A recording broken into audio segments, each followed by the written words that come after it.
Hi, everybody. So I decided to call this impromptu live webcast of my podcast based on the Fed's actions earlier today. No, I didn't realize that this is how I would be spending my day. For those of you who don't know, I am 57 years old today. And I guess this is my party, you know, with everything on lockdown and social distancing. This is what passes for a social gathering these days. This is probably the closest thing to a party I guess I'm going to have, although I'm sure we'll have some kind of meal here later this evening at my house, but we won't have anybody over for obvious reasons. But I really wanted to talk today kind of live during the market hours. You know, take everybody's questions again. But, you know, there's probably one thing that is spreading right now throughout the country faster than the coronavirus, and that is economic ignorance and misinformation. It's all over the place. It's gone completely viral. And I want to see if I can help put a stop to that, which is why I suggest that anybody who is watching this video blog now, take the opportunity to tell some people that you know that you're watching and that they should watch too, because the best thing they can do to combat the virus of ignorance is to turn off their television sets or their computers and don't listen to anything that is being said in conventional media, whether it's a news-related channel or a financial channel. I can virtually assure you that every single thing that you're hearing is wrong. I can also tell you that everything that is being debated on the floor of the U.S. Senate right now is wrong. And our leaders are now repeating the mistakes that they made in 2008. And you know, back in 2008, I was a very, very vocal critic of the financial crisis. I mean, of what the government did in the aftermath of that crisis. Remember, I was on television all the time predicting the crisis for exactly the reason it was going to happen. So it didn't surprise me. It surprised everybody else in financial television and on Wall Street, but it didn't surprise me at all. And I remember when they first announced the TARP. I was booked on the Cavuto show that day. He had a special live show. I think maybe it was even on a weekend, like a Saturday or something. And I was booked on live to come because I was going to talk about how this was such a mistake and how we shouldn't do it. And I remember I got down there, and while I was waiting to go on, there was some kind of bomb that went off somewhere. I can't even remember where it was. It wasn't in America, I don't think. It was in Afghanistan or someplace. I don't remember. And so they immediately cut to this coverage. And so I was about to go on. I'm sitting in my chair in the studio in Stanford. This is before I had my own studio in my house, which I also have in Puerto Rico, but I'm not using it right now. I'm just using my computer and you know, my laptop on my desk. But I was sitting there in Stanford waiting to go on television to talk about TARP and why it was such a mistake and why we were doing the wrong thing and why it would be much better off if we just swallowed our medicine now. I was going to explain the mistakes that led to the 2008 financial crisis, why the Fed made those mistakes and why it was compounding the mistakes now, and that the worst thing we could do was bail out those banks with TARP, that we needed to let banks fail, not because it was the easy thing to do, but because it was the hard thing to do and the right thing to do. And I was going to say, and I did say back then, that if we didn't swallow our medicine in 08, it was going to be much worse in the future. Well, you know what? Welcome to the future. And, you know, I ended up having an argument with some Cavuto that day because they cut me and they didn't put me back on. And I was quite upset that I didn't get a chance to speak because I thought I was the only one that was going to say anything valid and that was going to warn about the financial crisis. And basically, as a result of that argument, you know, he stopped having me on his shows. So I haven't done any of those, you know, those Saturday morning shows on Fox News anymore. But in any event, and I actually apologized to Cavuto because in retrospect, I think I got a little out of line with, my anger, because I was really psyched up about being on that show. And I had, come back from the city, especially to do it. And I really felt passionate about the fact that the country was making a big mistake. And I really thought I needed to get on the air, especially since I was really the only person that had been on Fox that had actually predicted it. But still, whatever, I tried to apologize, but I to this day, I haven't been able to repair the rip. That's only one reason that I'm probably not on Fox. I mean, look, I'm not on a lot of other networks. I watching CNBC today, I haven't been on in years. And again, it is very frustrating to see these complete fools. And some of these people that I'm saying are fools are very smart people. They're just fools when it comes to their understanding of economics. And these same people who were so convinced that we know that the Senate needs to pass another bailout today. Well, it's the reason that we bailed everybody out in 2008 that we need bigger bailouts today. And we don't need bigger bailouts. We need them like a hole in the head. What we need to do is the right thing. But now doing the right thing is so much harder because we didn't do the right thing when I wanted us to do the right thing in 2008. And if you remember, back then, I warned that QE was wrong, that 0% interest rates was wrong, that we were going down a path that we could never turn from, that it wasn't just going to be QE1, which nobody even knew was QE1 but me, because they didn't have QE1 until it was QE2. But I knew from the beginning. In fact, I knew QE was coming before they started it. I knew what they were going to do before they did it. I wrote about it in my book, Crash Proof. I just didn't know what they were going to call it, but I knew what it was going to be. And now they won't even call it QE anymore because they're too embarrassed to call it that. So who knows what they call it, because they don't even have a new name for it. But when they did it in 2008, I said then, this is a mistake. It's never going to end. It's a monetary roach motel, more QEs than Rocky movies. Whatever the analogy was, I thought of it and I repeated it over and over again. And I said that the Fed could never get off of this once it started, that it would be QE infinity. And you know what? Now it officially is. The Fed finally came out today, which is why I'm doing this, and made that 2008 forecast a reality by officially declaring that they will buy as many government bonds and as many mortgage bonds and as much commercial corporate bonds as it takes, which means they're going to back up that truck and they're going to buy it all. The Federal Reserve is going to buy the entire bond market. And this is what I said was going to happen, because they are going to unleash a tsunami of inflation. And nobody would be dumb enough in the private sector to buy any of those bonds. And I said this from the beginning. I said if the Fed does this, eventually they're going to have to buy muni bonds. Eventually they're going to have to buy corporate bonds. I said this a decade ago, and they're doing it now. And they're using the coronavirus as the excuse. The coronavirus is going to be a scapegoat for everything that they do. But don't believe them. The reason we are so vulnerable to this economic downturn is not because of the coronavirus. I've said that from the beginning. That's the pin. The problem is the bubble. All bubbles find a pin. Doesn't really matter what it is. Now, I didn't foresee this particular pin. I mean, this is really probably one of the worst pins that any bubble could have found, but it didn't matter. But the problem is, had we done the right thing in 2008 and let businesses fail back then, let people lose money back then, far fewer businesses would be failing now. Far fewer people would have lost far less money than they're about to lose.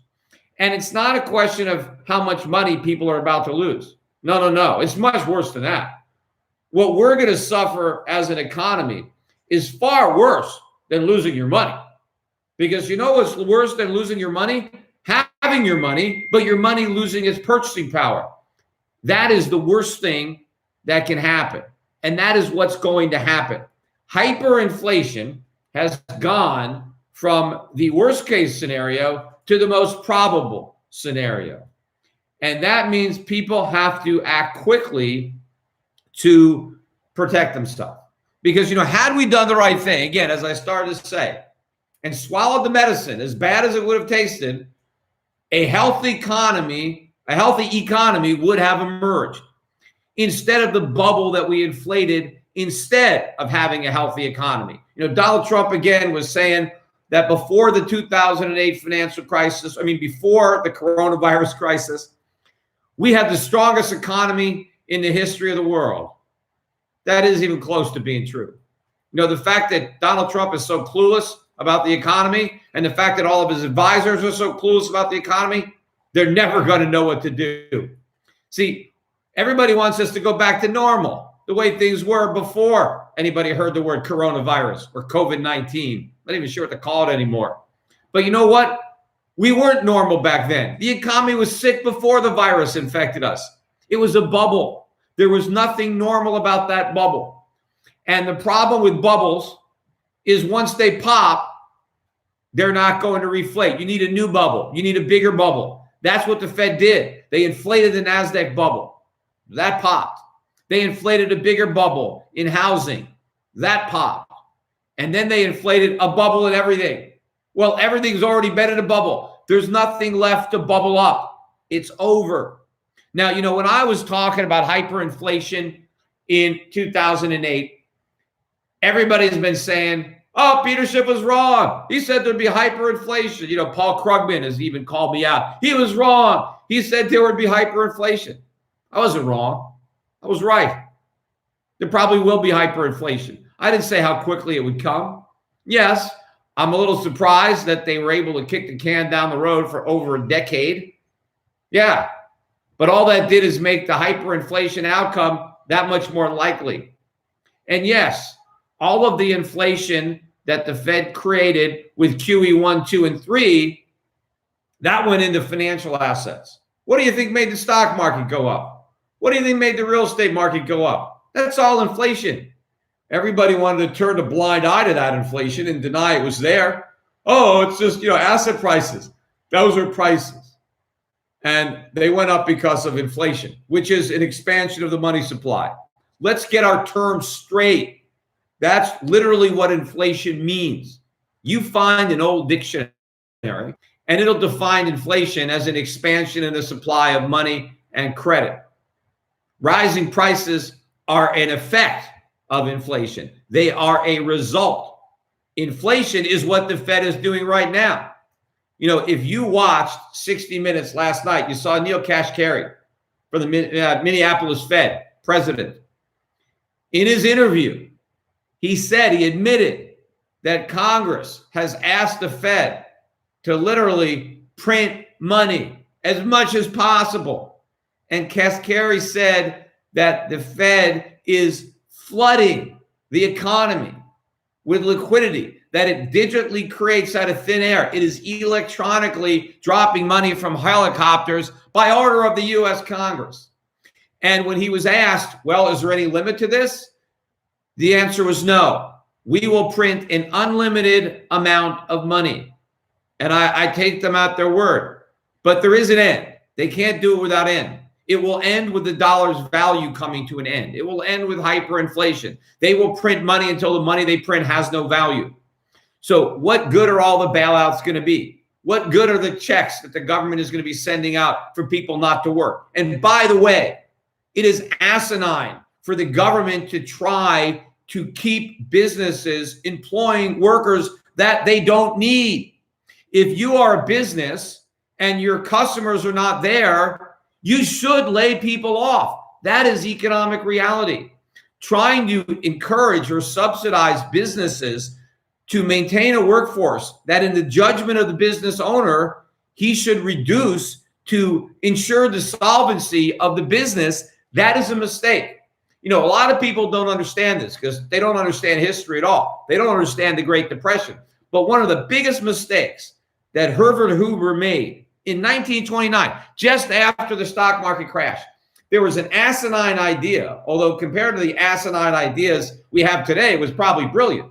But the idea back then was that businesses shouldn't cut wages, that it would be terrible if businesses reduced what they are paying their workers, because it would have a cascading effect throughout the economy workers would earn less, so they'd spend less, and it would just be a vicious cycle that we could never get out of. So economists of the day, a lot of them were saying, okay, Hoover, we can't let businesses cut wages. So all the big companies met with President Hoover, and they all promised Hoover, okay, we're not going to cut wages. We're going to keep everybody's wages where they are. The problem is everything was deflating. Prices were going down. Raw material costs were going down. The business was contracting. All of that meant wages were actually rising. The failure to cut wages when they needed to be cut meant that labor costs were too high. And so what did businesses do? Instead of cutting their wages, they cut their payrolls. They fired workers rather than lowering their pay. Had people lowered pay in the Depression, unemployment would have surged. And it was okay if people got less pay during the recession because their cost of living went way down. Food prices went down. Energy prices, the cost of living plunged during the Depression. So if your wages went down along with your prices, your standard of living didn't change. The problem is those idiots, the government, got together with business and decided not to cut wages. And so they fired people instead. Well, this is another example of governments doing the wrong thing. We don't want to pay businesses not to lay people off that should be laid off. That is malinvestment. It's a misallocation of labor resources. That labor needs to be freed up to do something productive, not stuck in a restaurant with no customers or stuck in a hotel with no customers. I mean, what's the point? And, the whole idea that, oh, well, everyone's going to be back to work in a couple of weeks, we don't know that. We have no idea. And in fact, now we've given businesses an incentive not to get people back to work if they even were going to do it. But you know what? Even if this virus is cured in a few weeks, right, or we think it is, do you think that business is just going to go right back to normal? Do you think that people are going to just go out in crowds right away and take a chance? I don't think so. I don't think business is going back to normal anytime soon in a lot of restaurants where the public, congregates. And unfortunately, 70% of the U.S. economy is this consumer spending borrowed money. So we have a lot of people in restaurants, a lot of people in bars, and a lot of people who are employed there. And Americans are just not going to go out as often for a little while. They're going to want to make sure the coast is clear. And also, a lot of employers, now that they've been mandated paid leave, not only medical leave, but family leave, they would be reluctant to hire people anyway. Because what if all of a sudden, a few months later, here comes the virus, it's back. We got to lay everybody off again. And now you got to pay everybody's leave. You got to pay people to hang out with their kids who aren't in school. But look, all this is a mistake, right? This is going to destroy businesses. This is going to guarantee that the businesses that we bail out are going to be in more trouble in the future than they are today. And they're going to be in constant need of bailout. The same thing is going to happen with any of these big companies that we bail out. We're going to put so many strings on the bailouts that we guarantee they'll never be globally competitive again. We are destroying our industry, our economy with government. And I was right. We are going to have hyperinflation. Now, maybe we'll avoid it, but the only way we're going to avoid it, things are going to have to get really, really bad. We're going to have massive inflation, right? So hyperinflation, in my mind, is Zimbabwe, Weimar Republic, Venezuela, Argentina. That I think is where we're headed. Now, it's possible that we don't completely get there, but in order to avoid that, it's going to be horrific in this country. And if we don't avoid it, it will be worse than that. Anybody who thinks that what they're experiencing now, is kind of apocalyptic, this quarantine and social distancing. I agree. It is really surreal and bizarre. But it's nothing compared to the economic crisis that's coming. And a lot of people think that the economic crisis is coming because we're all shutting down the economy because we, want to contain the virus. No, that's just the tip of the iceberg. The real crisis is so much worse than that. This is a monetary crisis. This is a sovereign debt crisis. This economy is going to completely implode, and there's going to be nothing we can do about it. And the cause is not the coronavirus. The cause is the Federal Reserve. The cause is Congress. And it started back in 2008. Really, it started earlier than that with Alan Greenspan. It started probably after the 1987 stock market crash, and then continued with long-term capital management and Y2K and the Asian debt crisis, all the things that Greenspan did to temporarily delay the pain. Now it's going to be excruciating. We can't delay it anymore, right? We've now caught up to the can, and it's now so enormous that we can't kick it anymore. Getting back to what I said, if we had done the right thing and let businesses fail and let interest rates rise and replenished our savings and developed a viable economy that was self-sufficient in savings and production, right? Like it used to be when it really was a great economy. But instead, we inflated the biggest bubble that the world has ever seen, completely dependent on debt and consumption. And now that bubble is blown to smithereens, and we're going to have to deal with the consequences. The piper has been playing for decades.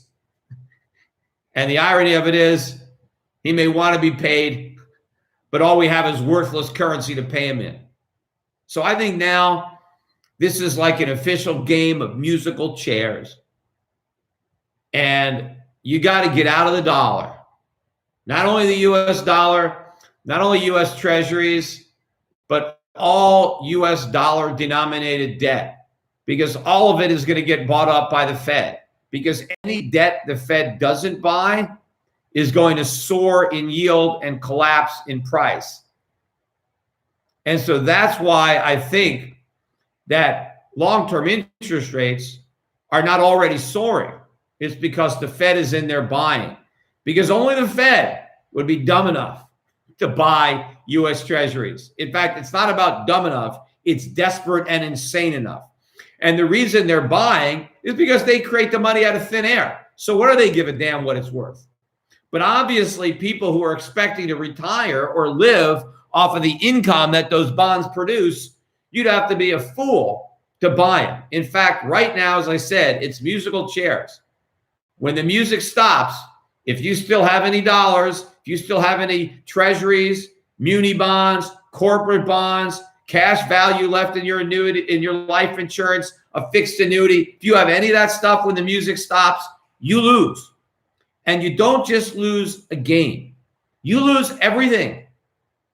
And so you got to make sure that you're sitting down before that music stops. And the obvious chair is gold, right? You got to have gold. It's up over $50 an ounce today. It's a good thing that there's so much ignorance out there in the financial media, because if people on CNBC or Fox or CNN or any of these networks, if they had one person on there leveling with the American public like I am and actually telling people what's going to happen and explaining the mistakes that the Fed and Congress not only made in the past, but is making now. And if you don't know by now, if you can't see how many of my predictions have come true, things that nobody else predicted but me, at least publicly, all this stuff is happening. Things that nobody could have even imagined. People thought I was crazy when I talked about this stuff a decade ago, and it's all happening now. And some people are just focused on, well, the stock market is still up. Well, the dollar hasn't crashed. Gold's only 1,600.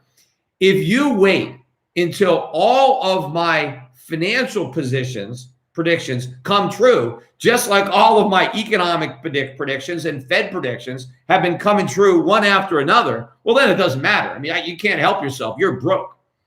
But you still have the opportunity to recognize the truth of what I've been saying and the folly of what everybody has been saying in the conventional media, and recognize that these fools on Capitol Hill who are so convinced that what the markets need is another bailout. They don't need another bailout. We need a bailout from the bailouts, but the only bailout will work is the free market. We need capitalism to bail out the economy from failed socialism. Unfortunately, we're about to elect Joe Biden. And even though he's not Bernie Sanders, he's going to govern like Bernie Sanders. He's going to be pushed to the left by the biggest economic crisis in U.S. history. Said, if you think the Great Depression was bad, you don't know anything about how bad this is going to be. Maybe so much worse. I said earlier on that during the Depression, the cost of living went down. This time, the cost of living is going to go sky high. You want to know what it's like when your money collapses in value? Take a look at some of the YouTube videos of Venezuela. It's not pretty. Yeah, they're going to try to blame it on the coronavirus. Don't believe anybody. In fact, this is probably the best news the government has had. This is the best scapegoat they could have hope for. Oh, the coronavirus, right? This couldn't possibly be our fault. Oh, this is another 100-year flood, which we seem to have every 10 years or so. But, oh, this is totally out of left field. Nobody could have predicted this. Look, bad things happen. That's easy to predict. Exactly what? Nobody really knows. But it's going to rain. It's not always going to be sunny. And sometimes when it rains, it pours. That's why you save for a rainy day. You don't pretend that it's never going to rain and leverage yourself up to the hilt. But that's what we did as a nation, because nobody wanted to pay the cost of saving for a rainy day, because you can't spend and save the same money. If you want to build a real economy, you got to stop spending. But if you have a phony economy based on spending, if you stop spending and start saving, then the phony economy implodes, which is exactly what you want a phony economy to do, because the sooner it implodes, the better, because the longer you prop it up, the worse it's going to be. And we've succeeded in propping it up for so many years longer than anybody could have thought, who understood the actual nature of the problem. So now it's going to collapse in a more spectacular way than even I imagined. So the economic outcome is going to be far worse than I thought when I was writing Crash Proof in 2007. I'm not happy about that. I really wish that cooler heads would have prevailed, and that, the Austrian school and people like me and others. And again, I'm not the only one. Right? I don't want to act like I'm the only one that saw this coming. I just saw it coming and explained it in a more public way than a lot of other people. And it's not that I'm so smart. I mean, it's just that everybody else is so dumb. I mean, that's the reality. I mean, you don't have to be a genius to figure this out. You just have to be a complete fool, right, to miss it. Or you're just caught up in the moment. That is the problem with bubbles, right? When you are trapped in a bubble, and there are a lot of smart people who have been in this bubble for a long time. And the problem is they don't know it, right? It's like that movie, The Truman Show, right? They think it's reality. They don't know it's fantasy. But I'm not inside the bubble. I've always been kind of on the fringes. And I've been able to look at everything objectively from the outside. And from the outside, you see the bubble, right? But nobody that's in it, they're all in it together, they have no idea. And so that's why, it still hasn't dawned on them that they made mistakes in 2008. They still think it worked. That's the crazy part about it. It didn't work. If it worked, they wouldn't have to do it again. Think about how much quantitative easing, the trillions and trillions and trillions that have already been committed. I said this. I said that QE4, if we're going to count this as QE4 instead of 5, 6, 7, and 8. I mean, they've announced it. They announced a brand new QE program every day now. So I don't know if we just lump it all into one big QE or just keep on with the numbers, because we're already way through the Rocky movies. But why did I say from the beginning that QE4 would be bigger than QE1, 2, and 3 combined? Because I knew that in order to try to inflate a bubble bigger than the bubble in everything that popped, they would need the most monetary stimulus ever. But I said it's not going to work. There is impossible. You cannot blow up a bubble that was bigger than the one we just had. And the reason these clowns think it worked is because the stock market made new highs. Real estate prices went up. So what? The stock market was overvalued. Even in 2008, it was overvalued. Making it more overvalued was a mistake. The real estate market was even more overvalued than the stock market. And instead of letting real estate prices keep falling, which was part of the cure, we made the economy sicker by pushing them back up again. And the reason we had the weakest recovery, but the longest lasting recovery ever, is because we didn't recover from anything. We actually got sicker the entire time they told us the economy was recovering. That's why Donald Trump got elected, because he leveled with the public about how bad the economy was and how the numbers were phony. The problem was, after he became elected, he conned the public with the same phony numbers and tried to get everybody to believe that the economy was great. And he was able to increase the illusion with deficits, with tax cut finance deficits. So he was able to blow extra air into the bubble to increase the delusion and get corporate America on board, get the Republicans on board to actually think that he had made America great again, instead of taking the bubble that he inherited from Obama, which Obama inherited from Bush, which Bush inherited from Clinton, right? We just made all those bubbles bigger. That's all we did. We continued the bubble blowing. Well, the bubble blowing stops now. This is it. And the Fed is going to destroy the dollar this time. The inflation is not going into the financial markets, right? That's why the stock market is not even really responding to the Fed stimulus. Yes, I think the market would likely be lower without all this money printing, and we may even get some kind of BS rally at some point. But gold is what's going up. The only thing is the dollar isn't tanking yet, and that's a short-term phenomenon because of this global rush for liquidity in dollars, because all this new money that the Fed is creating, a lot of it has just been committed. It hasn't actually gone into circulation yet. But once this short-term liquidity squeeze around the world ends, the dollar is going to sink like a stone. It is going to collapse. The only thing that hides how fast it's falling is that other fiat currencies are falling too, because central bankers all around the world are making the same idiotic mistakes we are. Governments all around the world are making the same idiotic mistakes our government is making. We are leading the idiot parade, and they are following us. But the difference is other economies are much sounder, right? They're the producers. They're the creditors. They don't have a complete house of cards, phony economy like we do, and they do not issue the world reserve currency. No country is going to suffer more than the United States when the current fiat monetary system comes crashing down, because we enjoy a privileged place in that system as the issuer of the reserve currency, which is a ticket to live beyond our means, to consume without producing, to borrow without saving. That's all going to come to an end. And then we're going to find out what the real problem is. The real problem isn't that consumers aren't spending. The problem is they have nothing to buy. The stimulus that has already been offered by Trump, this new stimulus package, equals like 10% of GDP. 10%, we're just getting started. During the Great Depression, for the entirety, between 1929 and 1941, just before World War II started, the entire Keynesian fiscal stimulus was only about 3% of GDP. That's it. Government spending increased by about 9% of GDP, and taxes increased by about 6%. And so the difference was 3%. That was the stimulus. That was it. In the Depression. And ironically, it was the stimulus that helped create the Depression. We didn't need stimulus. We didn't need more government. We needed to be relieved with less government.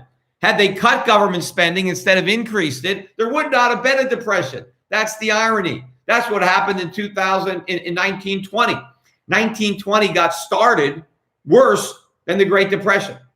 The problem was it was over so quickly, they never had a chance to pass the stimulus. That's what happened. It was really, really bad, but Congress didn't get around to doing anything. And as a result, the economy healed itself.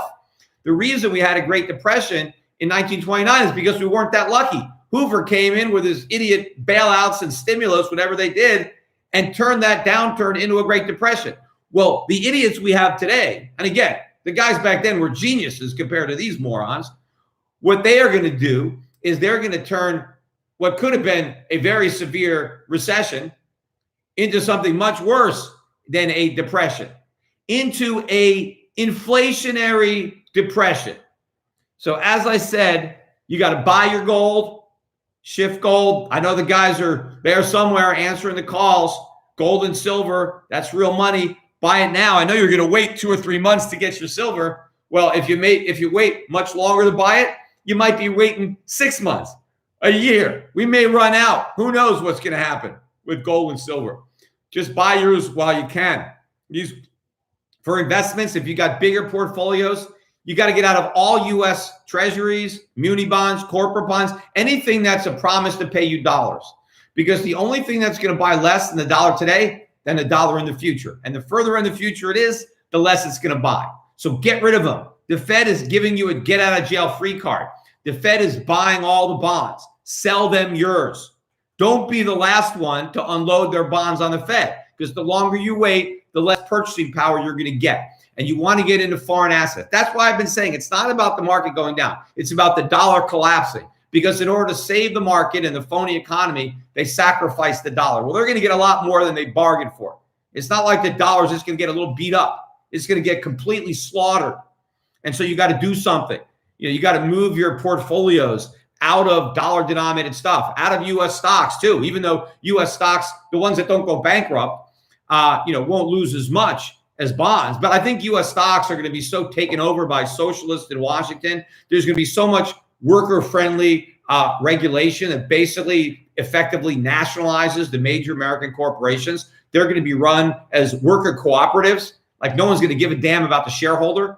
So before the shareholders figure out that they're the patsies, sell your U.S. stocks.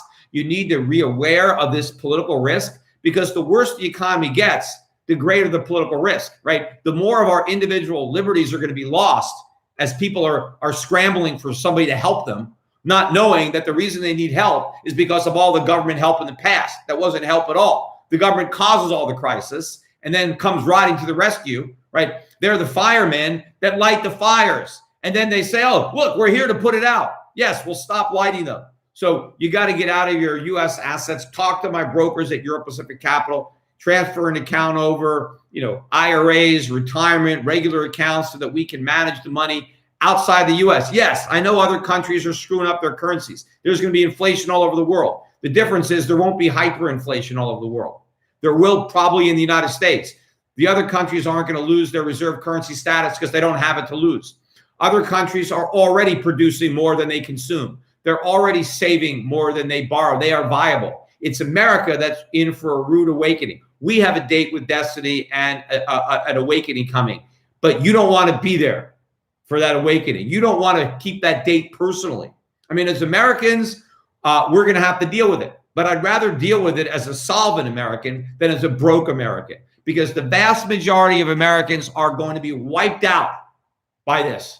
They're not going to be wiped out by the coronavirus, but by the government's cure for the coronavirus that started long before anybody ever thought up the word coronavirus, right? We started this decades ago, and Alan Greenspan may have started it, but Jerome Powell is going to finish it, most likely, unless somebody else gets appointed by Biden, who's different, and then that person maybe will be the fall guy or gal. We'll see. But this is not, there's not another 10, 12 years. That's not going to happen. Don't think there's any way that that's going to happen. We have now accelerated the time scale. Think about where you were a month ago, right? Did you think any of this nonsense was possible? Had you ever seen anything like this outside of a science fiction movie? No. Well, as I said, you ain't seen nothing yet. It's going to get a whole lot worse. And before it does, at least get prepared financially, and then maybe try to get prepared emotionally. Anyway, let me try to take some questions. I know there's a bunch of questions. I got to turn. Is there a password to this other computer? Yeah. Because it's better not to have them, because it just makes it harder to get in.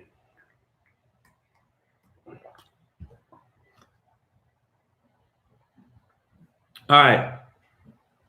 So I'm going to start taking the questions. I guess I take them in order of the dollar value. This is a $150 question.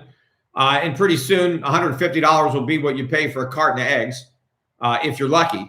And then the question is, well, how long will it be before that same carton of eggs costs $300? And then how long before there is no carton of eggs? And if you want a carton of eggs, you got to find the farmer, and you got to give him some silver. Otherwise, he's not giving you his eggs. Anyway, let me see this question. It says, is Euro Pacific Capital compliant with AAOIFI standards? Accounting, auditing, financial institution is worth doing. The floodgates of mud. I don't know. I mean, I'm not familiar with every single rule, but we're compliant with everything that we're required. I'm not the compliance officer. And Euro Pacific Capital right now is a division. I sold the BD. The new owners renamed it Alliance Global Partners. And yeah, I mean, they got a chief compliance officer. We got all kinds of guys that make sure we comply with all of the FINRA rules, all the SEC rules. Most of these rules, I think, are counterproductive and simply run up the costs unnecessarily by design as a mechanism to keep out competition for the major broker dealers. That's how all regulation works. Government regulates small business to make it harder for small businesses to get started and make it harder for those who are in business to stay in business. All of it is about protecting the larger corporations that basically buy the politicians with their campaign donations. Anyway, next up is Adam, who is a huge fan, please discuss economic rise of Germany despite World War I reparations and the Great Depression of using debt. Well,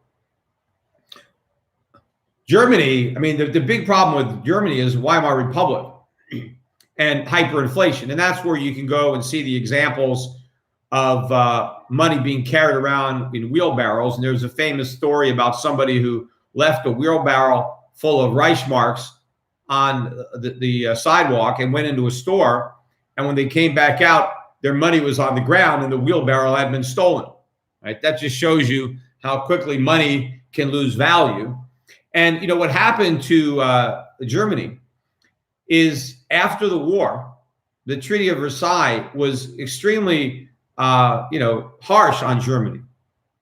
And that was probably a byproduct of the United States having entered the war. And we fought with, the UK and our allies and really crushed the Germans. I think without the U.S. entry into the war, they probably would have negotiated a peace and it would have been more balanced. And therefore, Germany would not have gone through the hyperinflation, which gave rise to Adolf Hitler and World War II and concentration camps. And so you never know what's going to happen, when you knock over the first domino, which is why it's always good not to get involved in foreign wars, because you never know how much greater a problem you might be creating than the one that you think you're solving.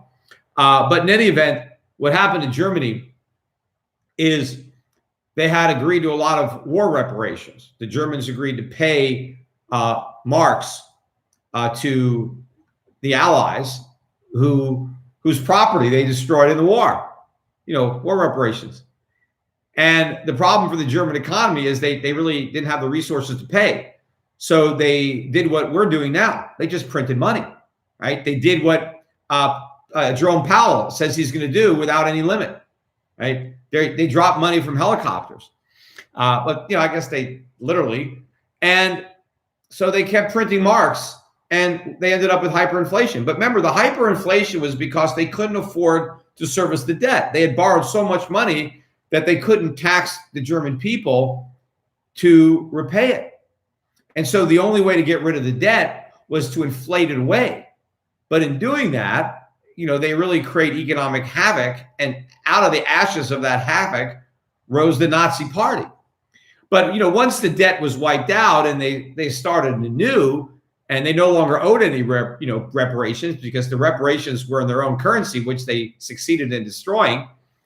When you destroy the currency, your plant and equipment is still there. I mean, you still have all the infrastructure. You just don't have any of the savings. But they worked quickly and they built up an arsenal and they were on top, strong enough to, almost win the Second World War. Again, without us, they probably would have won. Now, I'm glad we got into the Second World War. I wish we hadn't gotten into the First World War, because if we hadn't, there probably wouldn't have been a Second World War. But if there hadn't been a Second World War, there wouldn't have been me. We hadn't got in, because maybe Hitler would have finished exterminating the Jews, and that's where all my ancestors came from. But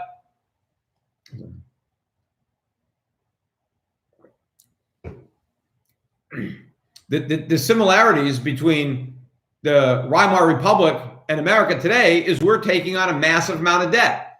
It's not being imposed on us by a treaty, by foreign powers. We're doing it to ourselves. I mean, nobody is even asking, how are we going to pay back the multiples of trillions, an open-ended QE infinity trillion dollar bailout? Trillion is the new billion now, right? That's all. Everything is by the trillions. And I joked that it's a good thing a lot of people in Washington don't know what comes after a trillion. Nobody better tell them. But before we get that far, we're going to kill the currency, because we can't tax our people to repay the debt any more than the Weimar Republic could have taxed their citizens. I mean, why is everybody broke? I talked about on my last podcast how during World War II, it was the American people who bailed out the government.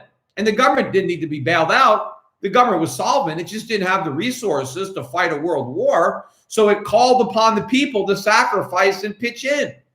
The middle class had massive tax increases in 1942. The middle class ponied up and loaned the equivalent of trillions of dollars to the U.S. government from their savings that they had in the bank. They loaned it to the government that didn't have any money.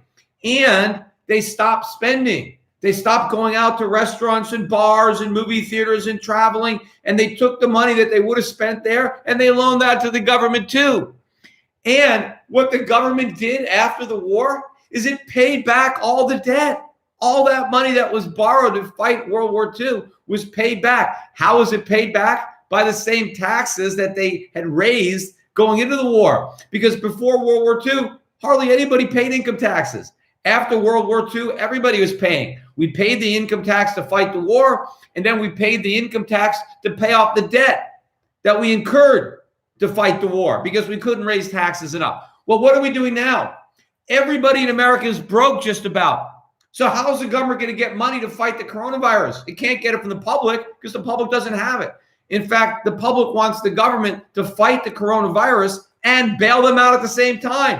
Can you imagine if the U.S. government was called upon to do that in 1941, fight the Nazis and bail out the American economy, support the troops and everybody who stays at home, give everybody a check? The war would have been over before it got started. We can't fight this war. We're unarmed. If the people are broke, the government is broke. And in 1941, the government had no debt. I mean, the national debt was tiny. Now it's 24 trillion. I mean, we are loaded up with debt because we incurred all this debt before the crisis, right? I mean, if you not only don't save for a rainy day, but you borrow every day the sun is shining, what are you going to do when it rains? You are finished, right? This is a financial crisis. When all these people say, oh, it's not a financial crisis, of course it's a financial crisis. When you have as much debt as we do, any crisis becomes a financial crisis, right? It's true for individuals and it's true for countries, right? Some guy loses his job. So if he has a year's worth of savings in the bank, he doesn't have any debt. Oh, I lost my job. Oh, I'll go get another one. I got plenty of money to tide me over while I'm looking around, right? It's not a financial crisis. Oh, I have to get another job. That could be a problem. Shit, now I got to go find another job. I got to send out some resumes. This is going to, hit into my free time. That's life. Things like that happen. You got to find another job. Oh, well, it's not a crisis because you got plenty of savings. That's why you saved up, because you never know when you're going to lose your job. Well, if you don't have any savings, if you just say, screw it, I'm just going to live paycheck to paycheck. I'm not going to save anything, right? I'm just going to assume I always have this job. In fact, not only am I not going to save, I'm going to max out my credit cards. I'm going to take out a second mortgage on my house. I'm going to take out another new loan and buy a brand new car, right? Lose your job. Now it's a crisis. Now it's a financial crisis. Why is it a financial crisis? Because you lost your job? No, it's a financial crisis because you didn't prepare for the potential of losing your job because you borrowed so much money. So the reason the coronavirus is a financial crisis and not just a health crisis is because we weren't prepared for it, because we were broke, because we were loaded up with debt and we import everything. We don't have the capacity to produce the stuff that we need. All we have is a printing press to print money that no one's going to need. Anyway, let me go back to the questions. And don't forget, get your friends to watch this, listen to this, and if they can't do it live, have them go to my YouTube channel or Shift Radio and listen to it. I think I got almost 200,000 views already on the live one I did last week, which is pretty good. I don't know how many listens I got on the podcast. So we got to spread this out. I need 1 million people to listen to this because I'm one guy. Think about how many people are out there in the media. Hold on. I got to tell everybody to stop texting me. Got the same problem that my thing keeps. Hold on. Stop texting now.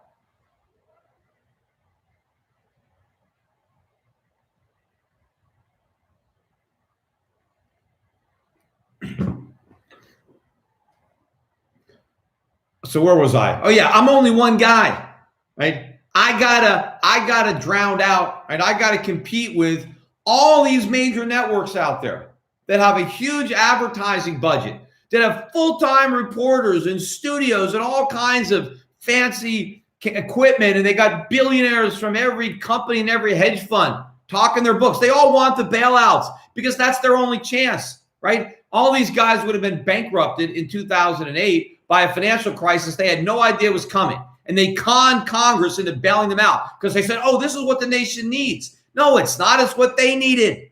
They needed that bailout. That's why I went to Occupy Wall Street.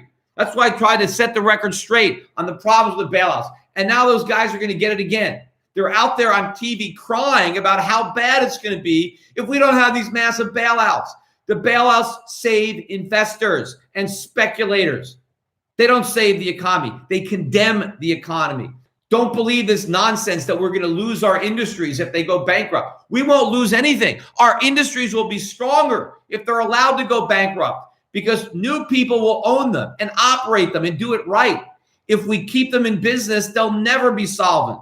They'll be perpetual wards of the state. We're going to entrench the incompetent management that bankrupted them and double down on the incompetent monetary policy that made it all possible. No, we need bankruptcy. We need failure. We need a reset, right? Like game over and start over, except all the resources are there. If the airlines go bankrupt, we still own the planes. We still have the airports. We still have the hangars. We still have the pilots and the flight attendants. If the hotels go bankrupt, they don't blow up the hotels. Those big, beautiful hotels that cost a fortune, they're still here. We don't lose any of them. If the movie theaters go out of business, the theaters are still here. Somebody else is just going to own them. And you know what? They won't have all the debt. Getting rid of the debt is a good thing. But I'd rather get rid of debt in bankruptcy than obliterate it through hyperinflation. Hyperinflation is the worst way economically to get rid of debt. Let's do it the honest way, through default and bankruptcy. That's what we need. And then when you do that, not only is it better economically, but you end the moral hazard and you stop building another bubble on top of the collapsed foundation of the prior bubble. You have a healthy economy on a sound foundation that will never need another bailout again, that will deliver rising standards of living to all that live in the country. And then we won't have this constant cry for socialism. This is from Dino. Peter, how do you respond to my friends who claim you only push gold because you're heavily invested? Okay. Aside from gold, what else can I buy? First of all, gold is a huge market. So number one, no matter how much I go on television, if they have me on television, or no matter what I say on YouTube about gold, it's not going to influence the price. It's not like I just came out with a new crypto coin and I'm trying to pump it up and I need somebody to buy it. I don't need anybody to buy gold, right? I mean, the gold price is going to be unaffected by what I say. And if every single person who is listening to me today bought some gold, it would have no effect on the price. It's a big, deep, liquid market. Now, if the whole country did, okay, but the whole country's not going to listen to me, right? That's a reality. I mean, they should be listening to me, but they're not, which is lucky for the people who are, at least financially, because you get to buy gold. Why is gold only up $50 today? It should be up 100. Wait a minute, it should be up 1,000. It should have already been up. People are so ignorant, right? They're like that frog that's about to get boiled in water. Only they don't realize how hot the water is, right? So there's nothing that I say that is going to influence the price. But number two, people might say, well, Peter, you have a company that sells gold, and so you're always going to think that people should buy gold. I didn't just happen to inherit some gold company. Like I won it in a poker game or whatever. Now I got a gold company. Oh, shoot, I own a gold company. I guess I got to come up with reasons to buy gold. No, I have a gold company only because I think people should buy gold. And I'm helping them buy it. You see, when I'm selling gold, I'm not selling any of my own gold. I'm still buying gold and silver myself. I am helping other people buy it. I'm not selling my own supply. So when you call up Shift Gold and you want to buy gold, we don't have the gold to sell you. We buy it from a wholesaler. So I buy gold wholesale and turn around and sell it retail. And I barely mark it up. And the only reason I started my own gold company, because when I started with broker dealer, when I started at Europe Pacific Capital, back in 1999, 2000, 2001. And by the way, gold was under $300 an ounce when I started telling my clients to buy it.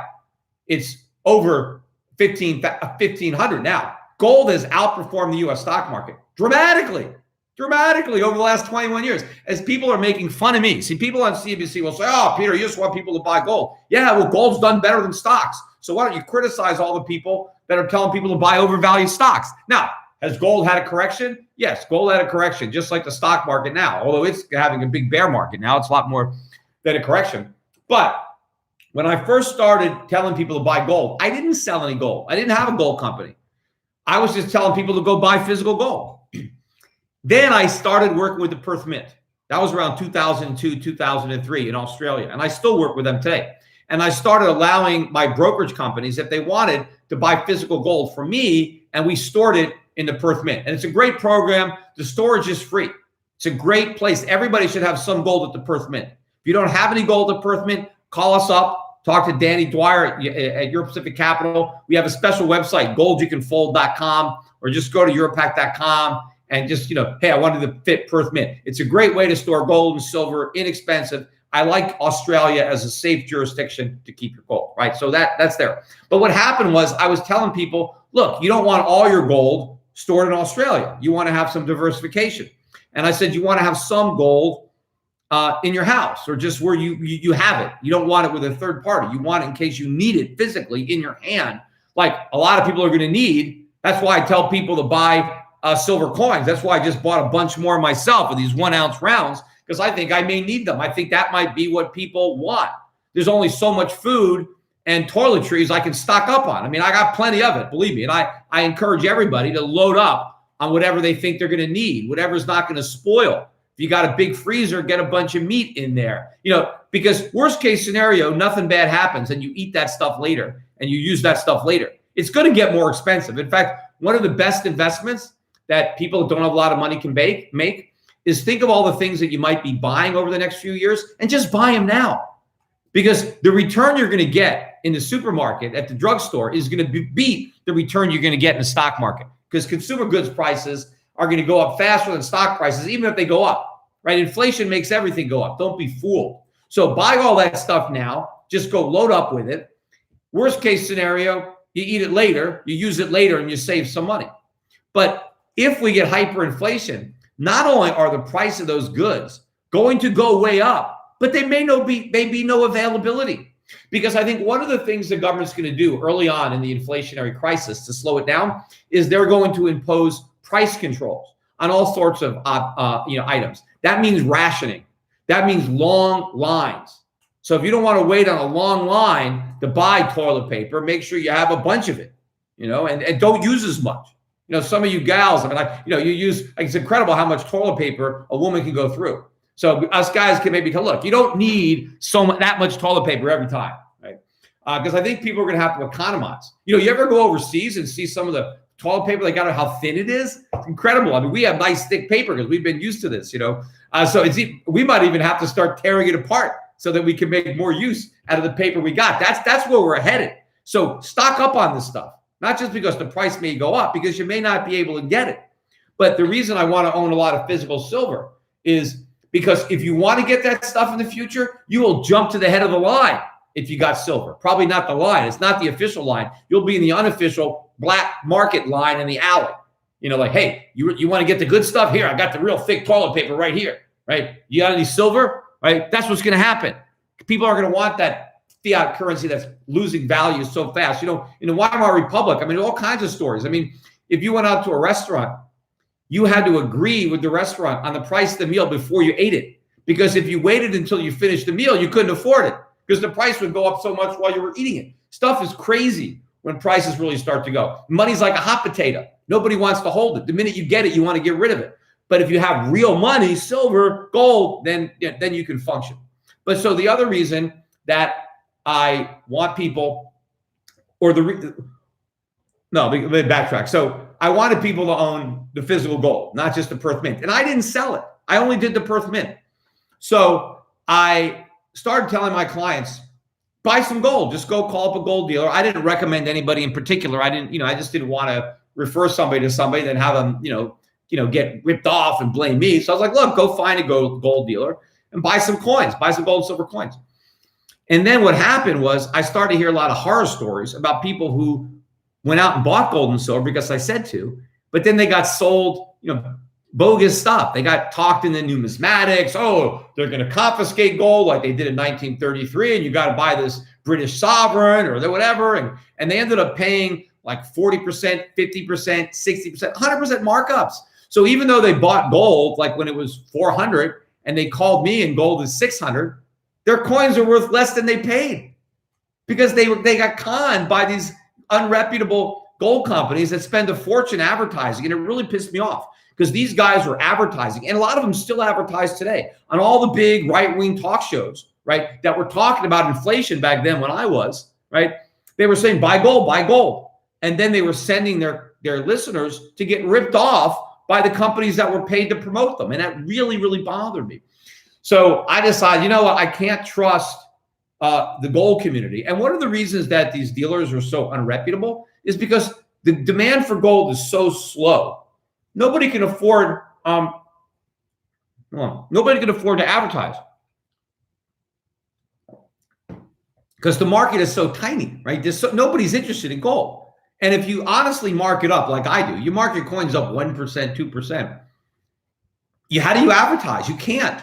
So the only way a lot of these small gold firms can afford to pay these talk show hosts to promote them is if they rip off all the business that the talk show hosts send them. They have to charge a lot of money because they have to pay for the endorsements. They got to pay for the commercials. You see a gold company advertising on CNN, on Fox.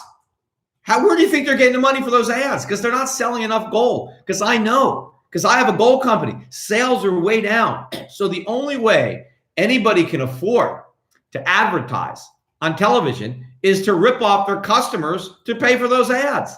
See, I don't advertise. I've never advertised. Shift Gold has never spent a nickel on advertising. All I did is set it up so that I would have a place to refer my brokerage customers. And so now more people are buying it, and the business has gotten bigger and bigger. I eventually partnered up with Gold Money. And so, we're working on that together, but it's the same principle, right? We're selling gold, no numismatics, no bait and switch, no high markups, quality gold you can trust, right? That's why my name is there. And the reason I'm selling gold is because I think everybody should own it. And I want to make sure that nobody gets ripped off when they buy it, right? So it's not a coincidence. I tell people to do what I think they should do, right? It's not, it's like if I was a cook in a Chinese restaurant and you said, well, you're only making Chinese food because you're in a Chinese restaurant. What if the reason I decided to be a Chinese food cook in a restaurant because I like cooking Chinese? Maybe that's the food I cook the best. And that's why I chose to work in a Chinese restaurant. It's not like, hey, cook Chinese or nothing else and I'm stuck with it. So don't think that I, am only telling people to buy gold because I was hired, right? And that could be true. It's possible, right, that I could hire somebody who thinks, yeah, this guy Schiff, he's crazy. I can't believe he thinks that the dollar is going to be worthless, we're going to have hyperinflation, but he's paying me to sell gold, so I'm just going to say it. That's possible. So you could actually talk to someone on the phone who doesn't believe in what they're selling because it's a job. But I wouldn't have created the business unless I didn't believe it. Now, I personally think the guys that work for me believe it too. I think I have a group of high integrity people. That's why they're working for me, because they believe in what I'm doing, and they contacted me and they wanted to work with me because they share what I believe. So when you're working with Shift Gold, you're not only dealing with me, who's honest and reputable and believes you should own gold, but the people who have chosen to affiliate themselves with me believe it too. So it's nothing but integrity, and you're not going to get ripped off. Anyway, God, I'm taking a long time to answer these questions. All right. This is the $500 question.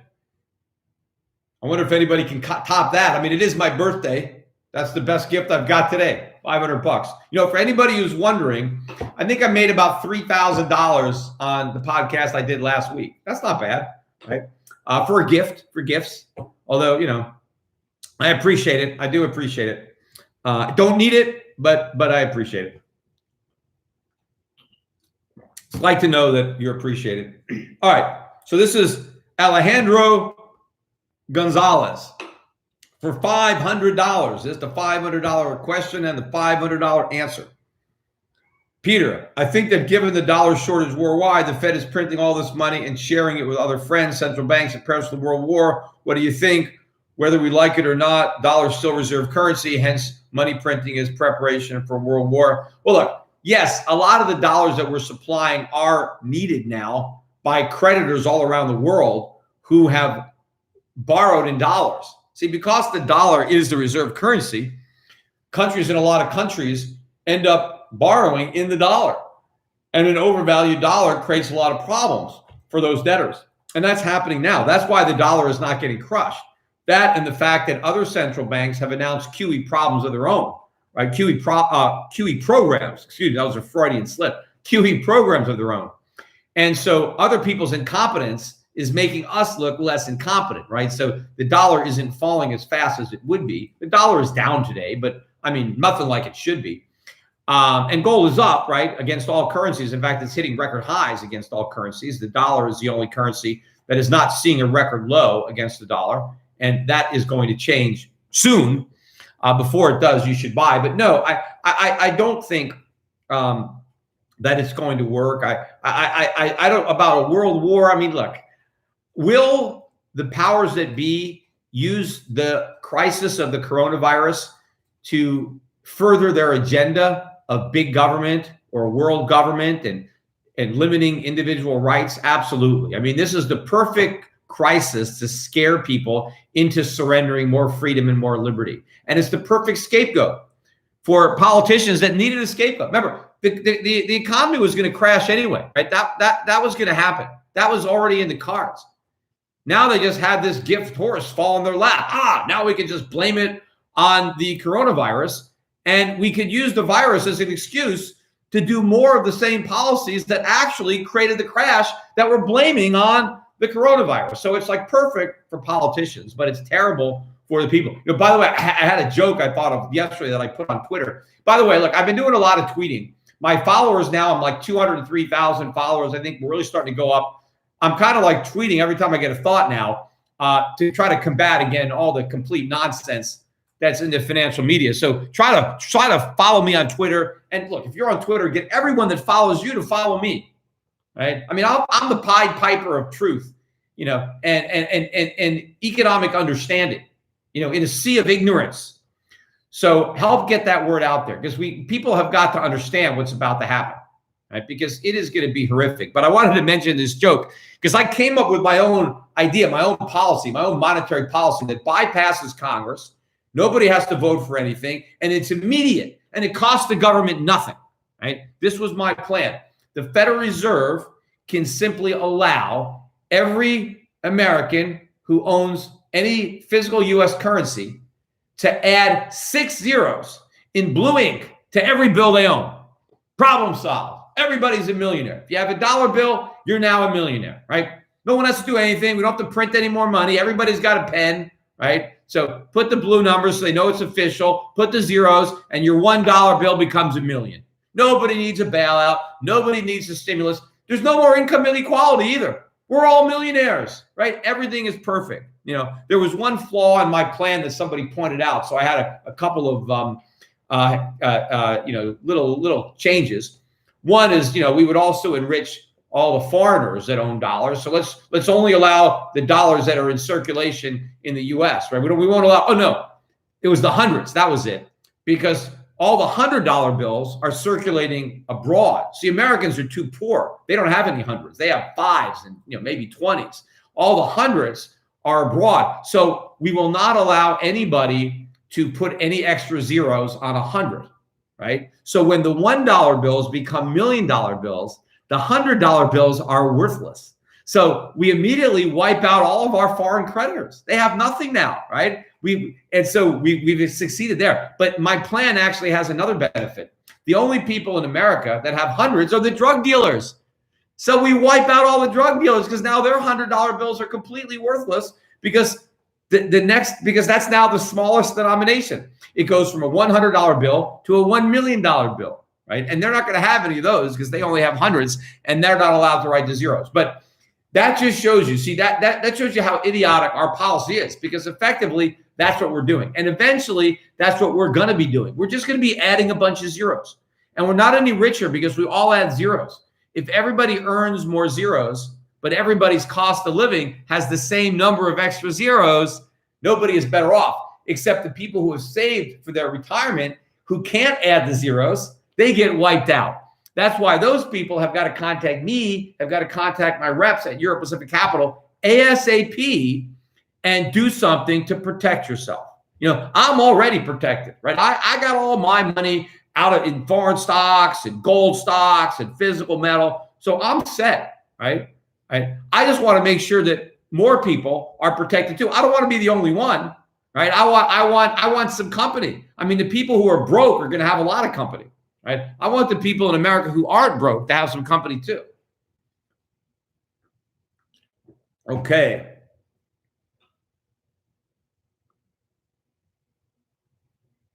My wife says, stay classy, don't call people dumb. I don't call people dumb. They believe dumb things. Sometimes I get a little carried away. There's a lot of smart people, smarter than me, that believe a lot of dumb things, unfortunately. And part of it is because of American colleges who have basically not educated, but indoctrinated. People, check into college, with some common sense. And by the time they graduate, they have none of them. They trade their common sense in for a diploma. That's the problem. All right. This is from Incidental Finding. To avoid windfall profit tax on gold, you suggest move to Puerto Rico, black market, not breaking the law. Yeah, I mean, here's the problem, right? Taxes are going up, right? Especially in the Biden administration. And one of the taxes that we know is going up is the capital gains tax, right? They're going to raise it at a minimum to the same as ordinary income taxes, which could also go way up. And the problem with capital gains is it doesn't differentiate between a real gain and a gain that just keeps you equal with inflation. And since the dollar is going to crash and the price of everything is going to go up, if you buy gold at $1,500 an ounce and you sell it at $15,000 an ounce or $150,000 an ounce or $1.5 million an ounce, right? So you can buy stuff. If the price of what you're buying has also gone up by a lot, maybe not quite as much as gold, maybe there's one less zero, but a lot of those gains are not real gains. You're not that much better off. The gains are inflation. But if the government taxes that gain as if it was real, what you're left over with may actually be less than what you started with. So you can actually end up losing because the capital gain may have a windfall profit tax. See, I would not put it past government. Let's say we have hyperinflation, right? And all the people who bought gold from me, now we're all rich, right? And the governor's like, this isn't fair. These greedy, gold bugs, they caused this crisis by hoarding all that gold. They're the reasons the dollar is down. These gold bugs, these money hoarders, we need to punish them, right? We need to have a windfall profit tax. It's not fair that they should be rich when everybody else is broke. We shouldn't reward them for buying gold and driving up the price and destroying our precious paper dollars, right? So let's tax them, right? Let's put a punishment and tax that windfall. That could happen.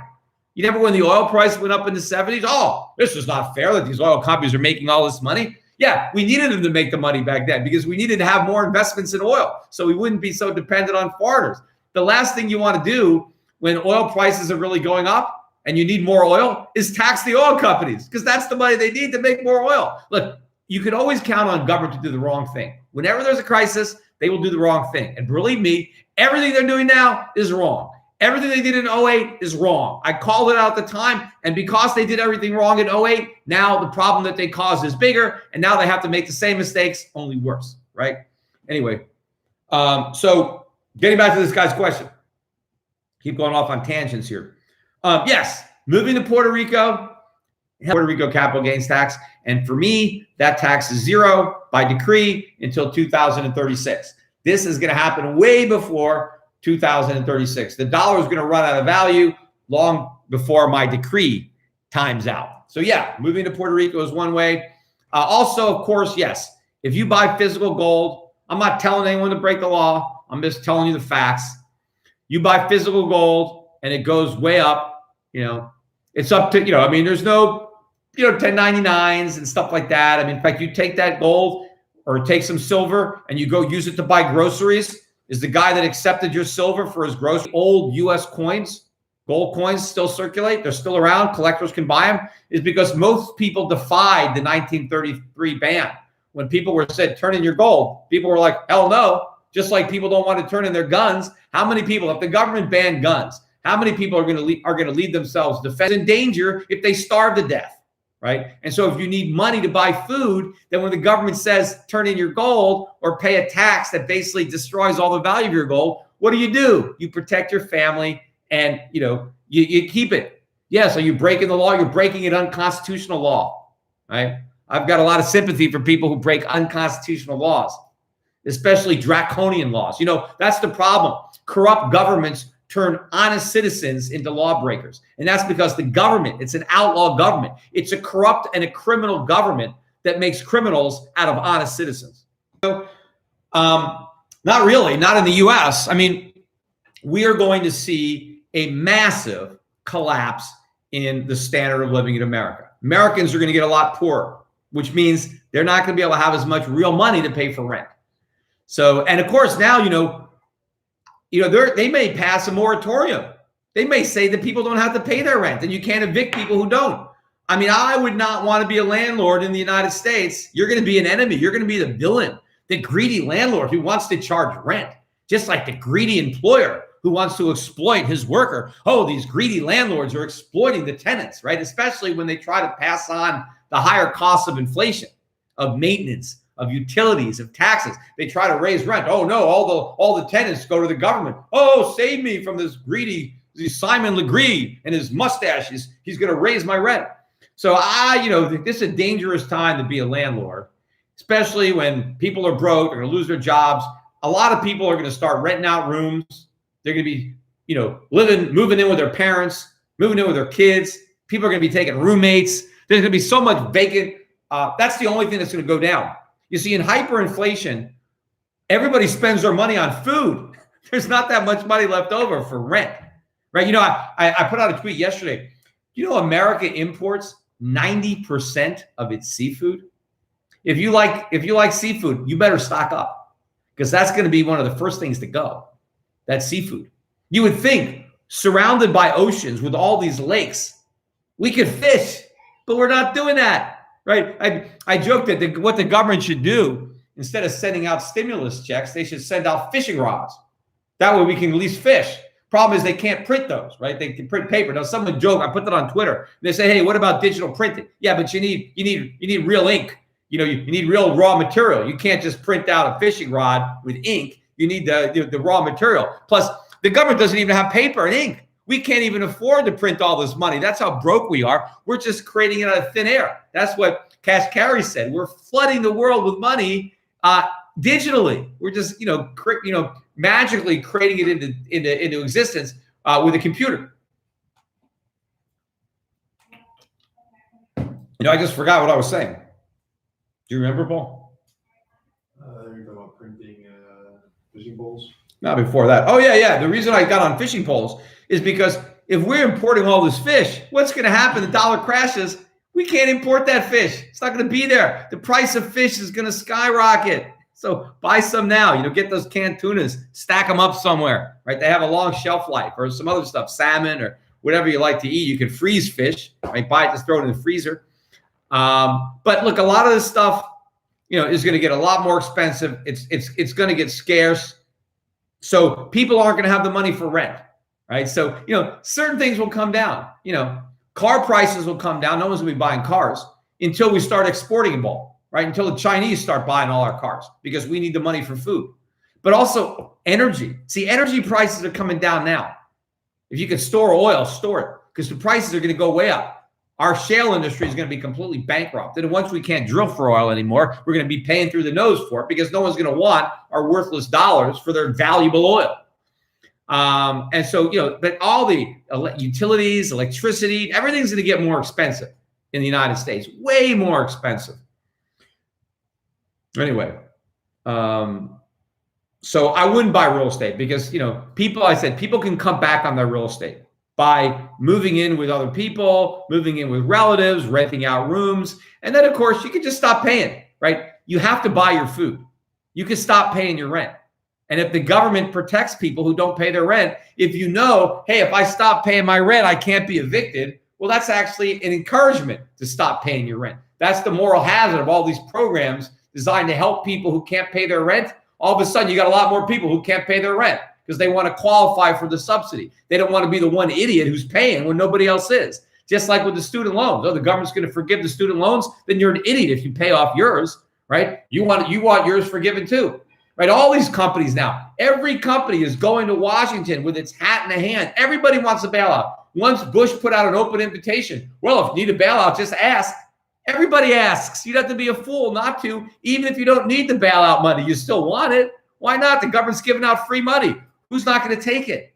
And, do I blame the people who want the free money? Of course not. Anybody would want free money. I blame the idiots who are giving out the free money, or we, the people, the voter, who are allowing it to happen because we think it's free, because we think the money that we print costs us nothing.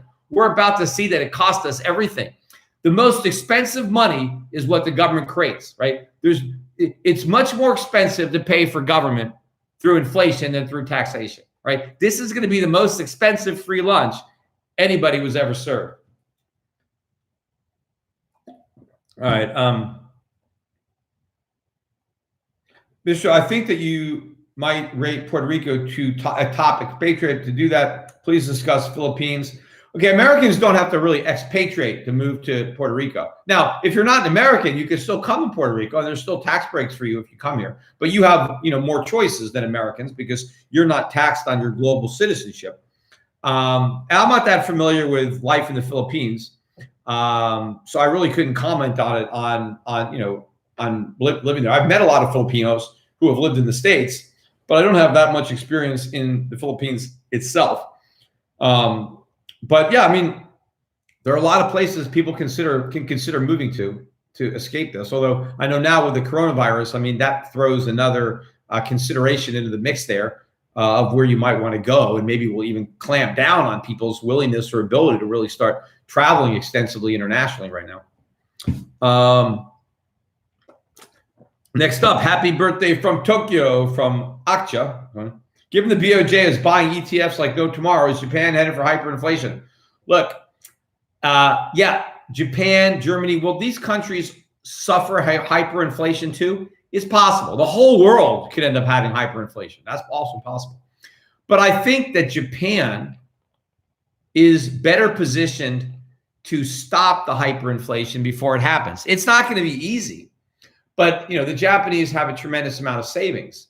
And it's not like the Japanese government bonds are all owned by foreigners. They're not. They're owned by the Japanese. So, all the inflation would really destroy the Japanese people. At least when America wipes out the dollar, a lot of the dollars that are owned outside the United States. So it's, the Americans share the pain with a lot of other people who are foolish enough to hold our paper. But almost all the Japanese bonds are held by the Japanese. I think cooler heads will prevail at the end. I think that, people in Japan, people in the Eurozone, they will do the wrong thing until they can't do it anymore. In America, we will do the wrong thing even when we can't do it anymore because we're just going to have to do it, right? But I still don't want to chance it. That's why I tell people, look, own real assets. Don't own just paper. Don't own just a bunch of government bonds in Japan. Own real. There's some good Japanese companies that you could buy. They're at low P's. There's good companies in these countries that, are creditor nations that have real economies that, that haven't been issuing the reserve currency for generations, right? They don't have these service sector, consumer credit, import-based bubble economies. So that's where you want to be. And as I said earlier in this, YouTube, the political pressure is going to be enormous. The political risk has never been greater in the United States of actual confiscation of private property. Maybe not outright confiscation where the government just seizes it, like a communist revolution where at gunpoint they take your property, but where they take control of your property with taxes and regulation. It's more of a fascist revolution that I see going on, disguised as democratic socialism, which is what democratic socialism really is.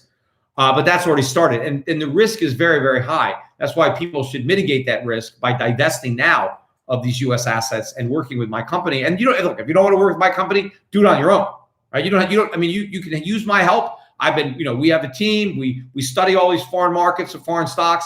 I think we own a good portfolio, a balanced portfolio of quality companies that will preserve their value over time. That's why I'm not really so concerned about the day-to-day fluctuations. I'm looking for a global macro event that I'm trying to hedge myself against. So you can try to do it yourself. But if you don't have the time to do it or the expertise, hire me because I don't charge that much. Anyway, next up. Greetings from Norway. I've been following you religiously since 2014. Did the wrong side win the American Revolutionary War? It's a good question. it looked like the right side won up until the 20th century, maybe midway through. I mean, clearly, look, we beat the British. But the question is, had the British won, would America be stronger today than it is now? And that's a good question. I don't know the answer. I mean, it's clear that Hong Kong was treated better by the British in the 20th century than our government treated us. So had we been a British colony throughout the 20th century, we may not have an income tax today. We may have a lot more freedom. So it's possible that we would have been better off had we won the war, had we lost the war. Now, clearly, we got off to a great start. We were certainly better off winning the war throughout the 19th century and up till the middle of the 20th century. No question about it. What we achieved in America was just unprecedented, and is still unprecedented to this day because of the amount of freedom that we had and what we unleashed here in America. So that was a good thing. The question is, would we, obviously we probably would have grown more slowly had we remained under the British crown, but where would we be today? I don't know. But clearly we fought a revolution over taxes that were tiny in comparison to how we tax ourselves today. The government in Washington today is far more oppressive, and it's not even close. I'm talking about amazingly more oppressive than King George in 1776. So what pissed off, 1/3 of the Americans who fought in the revolution, what pissed those people off, I mean, people today would take that and stress nothing. We would long for the good old days of King George. If we only had the taxation and lack of serfdom. Imagine that. Imagine being a serf, right? And a serf had to give 25% of what he produced to the Lord. Hell, most Americans would love to be in the 25% tax bracket. At least most successful Americans. But yeah, there's a lot of people who don't pay taxes at all. But a lot of hardworking Americans wish that they could elevate to the level of a serf. They aspire to achieve serfdom, because what we have is a society that is so far below the serfs. Our government extracts from us far more than any lord ever took from a serf. All right, let me see. And this is supposed to be a free country. Joe Valari. Hey, Peter, what's your best guess as to the range of when hyperinflation will kick in? First of all, I hope it doesn't kick in again. It's a possibility. I think it's probably maybe more likely than not now, because I think this is the final path towards it. Now that we've officially gone to QE infinity, all roads lead to hyperinflation except maybe one. Can we turn off in time? But I don't know how long it's going to take. Months, years, we'll see. But I think once it really starts, it's going to snowball. But first, we have to watch the dollar. You got to watch the dollar on foreign exchange markets. I think as long as the dollar is being bought, then hyperinflation will stay at bay. And watch the gold price. It's creeping up, but once the dollar really starts to fall, the gold price should really start to explode. But that will kind of give you an idea that, okay, now we're around the corner. But don't wait for any of those things to happen to buy your gold and get out of U.S. stocks and bonds and get into foreign assets, because you're waiting too late. It's too late. I mean, forget about it. So you got to do it now. You got to do it before the stampede, because there's no way you're going to do it during the stampede. You're just going to get trampled. All right. Hey, Peter, my father's 67. We live in the U.S. He was born in the Soviet Union, extremely stubborn. When it comes to his cash, if it were me, how would you convince a stubborn old man to invest in gold? Well, you're a stubborn old man. I mean, hopefully he's not so stubborn because he's been around for a while and maybe he's seen a few things or read about a few things.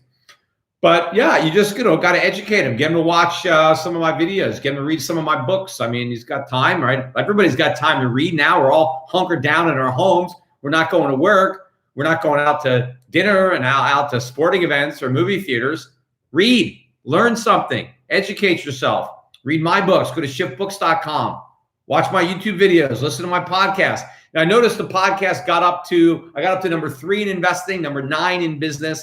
And I think the highest I saw it was like number 1. Others need to listen to me. More people's brothers and sisters and mothers and children, right? We got to start making this, right? Information is there. The internet is here, right? I don't care how much these networks want to keep me off the air and want to silence me. YouTube isn't silencing me yet. iTunes isn't silencing me yet. I'm here. My message is out there. All the people have to do is know that it's here and listen to it, to tune into it. right? This is what freedom is about. But we need to spread the word. It's a grassroots campaign that I'm running here to educate the American public and to save financially as many people as I can. Because I pretty much know that no matter what I do, this destiny is set. No one's listening to me. No one's going to take my advice. We're not going to do the right thing. My only goal is after we've completely imploded, maybe somebody will look towards my direction. And the people who have been following me will have so much more money than the people who got wiped out. But maybe there'll be some kind of movement. Okay, yes, Schiff was right about this. He's been warning about this for years. Maybe he's been right for years. Maybe he's not actually a stop clock. Maybe everybody else was a stop clock, saying everything was great. Everything was great year after year after year, when all it was a bubble. And as the bubble got bigger and bigger, the guy that kept warning us about the bubble, we all thought his clock was stopped. But it was because his was moving and ours was stopped. And we just didn't recognize it. We're living in different dimensions or something like that. But what I want to do is make a difference in the aftermath, because there's our chance to start over and do it the right way. It's going to be so easy to do it the wrong way, to blame it on capitalism and get in bed with government and to try to find salvation in a government program and a printing press. That's what doomed us in the first place. So hopefully in the ashes of this collapse, maybe we can rise like the phoenix of freedom and restore, the Constitution and really make America great again. Donald Trump, that was just a campaign slogan for Trump. I'd rather make it a reality. And we have a better chance of making it a reality if more people are out there and know what's happening and know that I said it was going to happen. So we have greater numbers, right? So people will hear our perspective when everybody is looking for answers to questions that they don't even understand. Okay.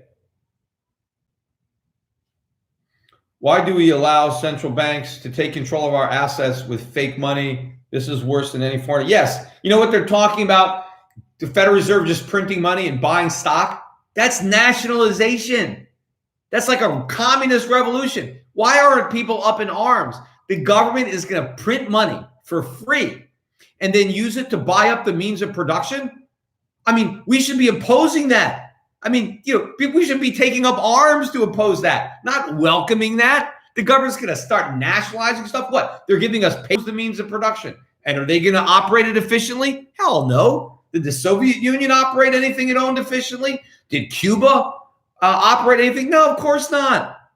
Of course not. Government can't run anything efficiently. It's impossible, right? And so we should be up in arms. We should be resisting the fact that people are wanting it. But again, because they think it's going to make their lives better. See, that the founding fathers warned us about that hundreds of years ago. You never trade your liberty for temporary safety or comfort, not with government.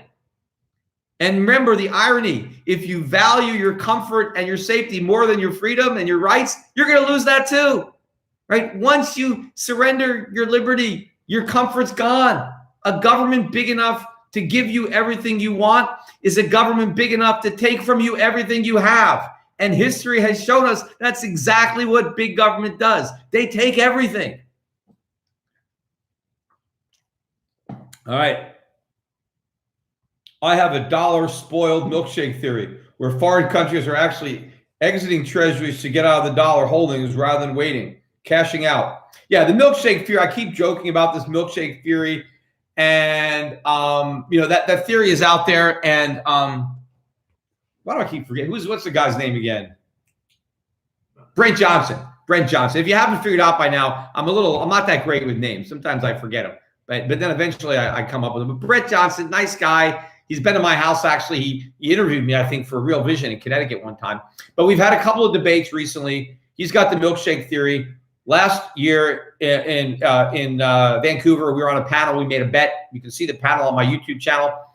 And it was January of 2019. And he bet that the next move by the Fed would be a rate hike. I bet a cut. Nobody thought I would win.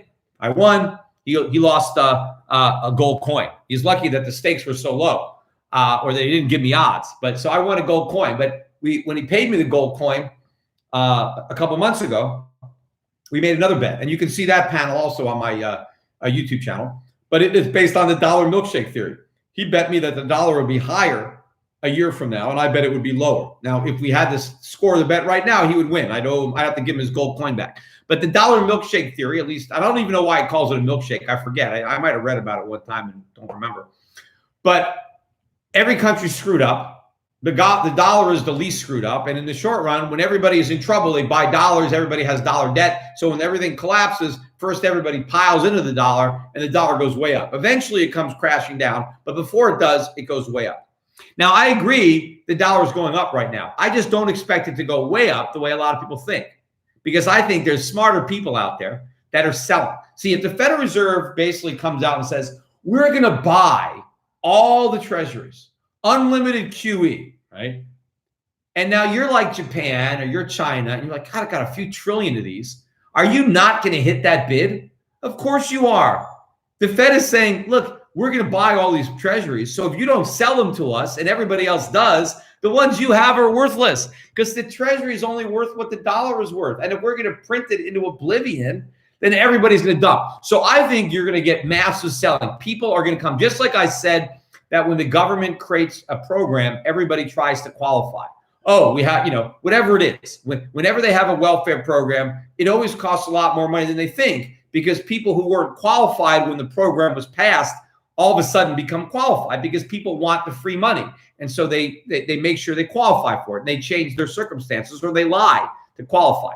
Well, now that everybody knows that the Fed is there to buy an unlimited amount of dollars and treasuries and mortgage-backed securities and corporate bonds, and if you're sitting on a bunch of them and there's an artificial bid, because obviously the Fed is going to overpay for any assets it buys, right? That's why it's buying them, right? Because if the Fed was going to let the market dictate the price, it wouldn't have to buy. But if the Fed wasn't there and all the people who want to dump their treasuries and mortgage-backed securities, if they did it in the market price would be really, really low.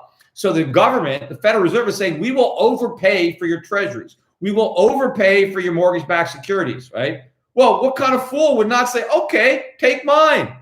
I mean, why would you not do it? And you're even a bigger fool if you don't, because now the question is, when is the bid going to collapse? When is the dollar going to collapse? That's when the milkshake theory is going to prove that it's all wet. All right. Anyway, next question. Anyway, inflation is not what you think will be due to the entire world going through the same thing. Yes, because all of the countries are making the same policy mistakes as America, the whole world will suffer higher inflation, and it's taking longer, but it will be worse globally. But also, because other countries are debasing their currency, it is delaying the consequences for America. If America was the only country pursuing these reckless policies, we would have had to, face our comeuppance years ago. But because the whole world has been doing this, and they're doing it because the U.S. is the reserve currency, and countries are worried about the reserve currency collapsing. And so they're trying to prop it up. And each individual country doesn't want its currency to get too strong against the dollar. So they fight this insane currency war to try to weaken their currencies, to try to prevent the dollar from falling against the currency.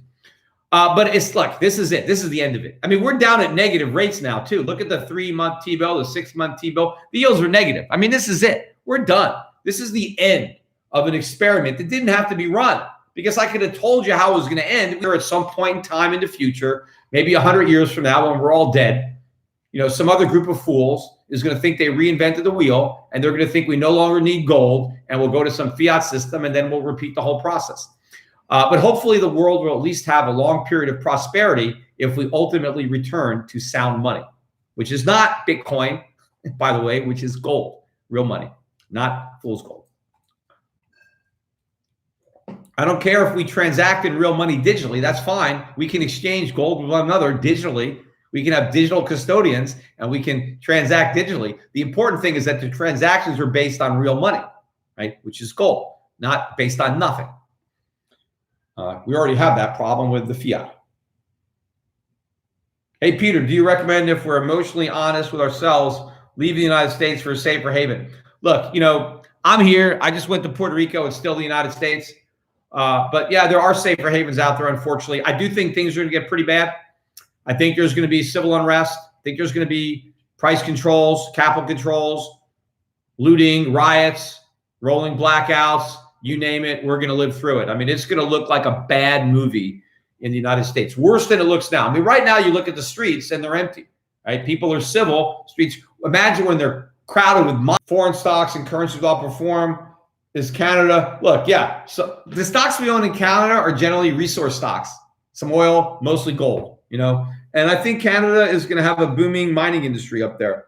But look, the Canadian dollar has been getting beat up. I mean, even worse than the US dollar. I mean, gold is at an all-time record high in terms of Canadian dollar. So Canadians need to hedge too. They need to invest outside of Canada. I don't think the Canadian dollar will get hit as bad as the US dollar, but it's going to get hit relative to gold and some other countries that are in better shape than Canada. So yeah, and you know, we're not registered yet in Canada. We're in the process. If you're interested, you can still contact Europe Pacific Asset Management, EuropaCificFunds.com.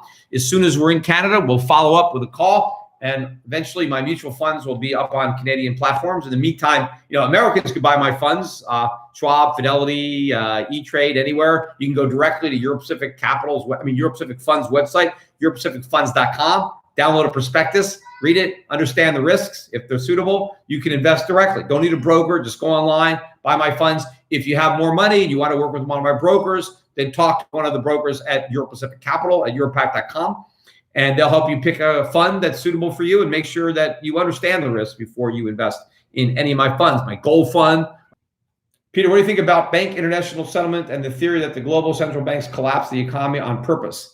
You know, I don't think they're smart enough to do it on purpose. I think if they tried to collapse the economy, the opposite might happen. So I think it's happening by accident.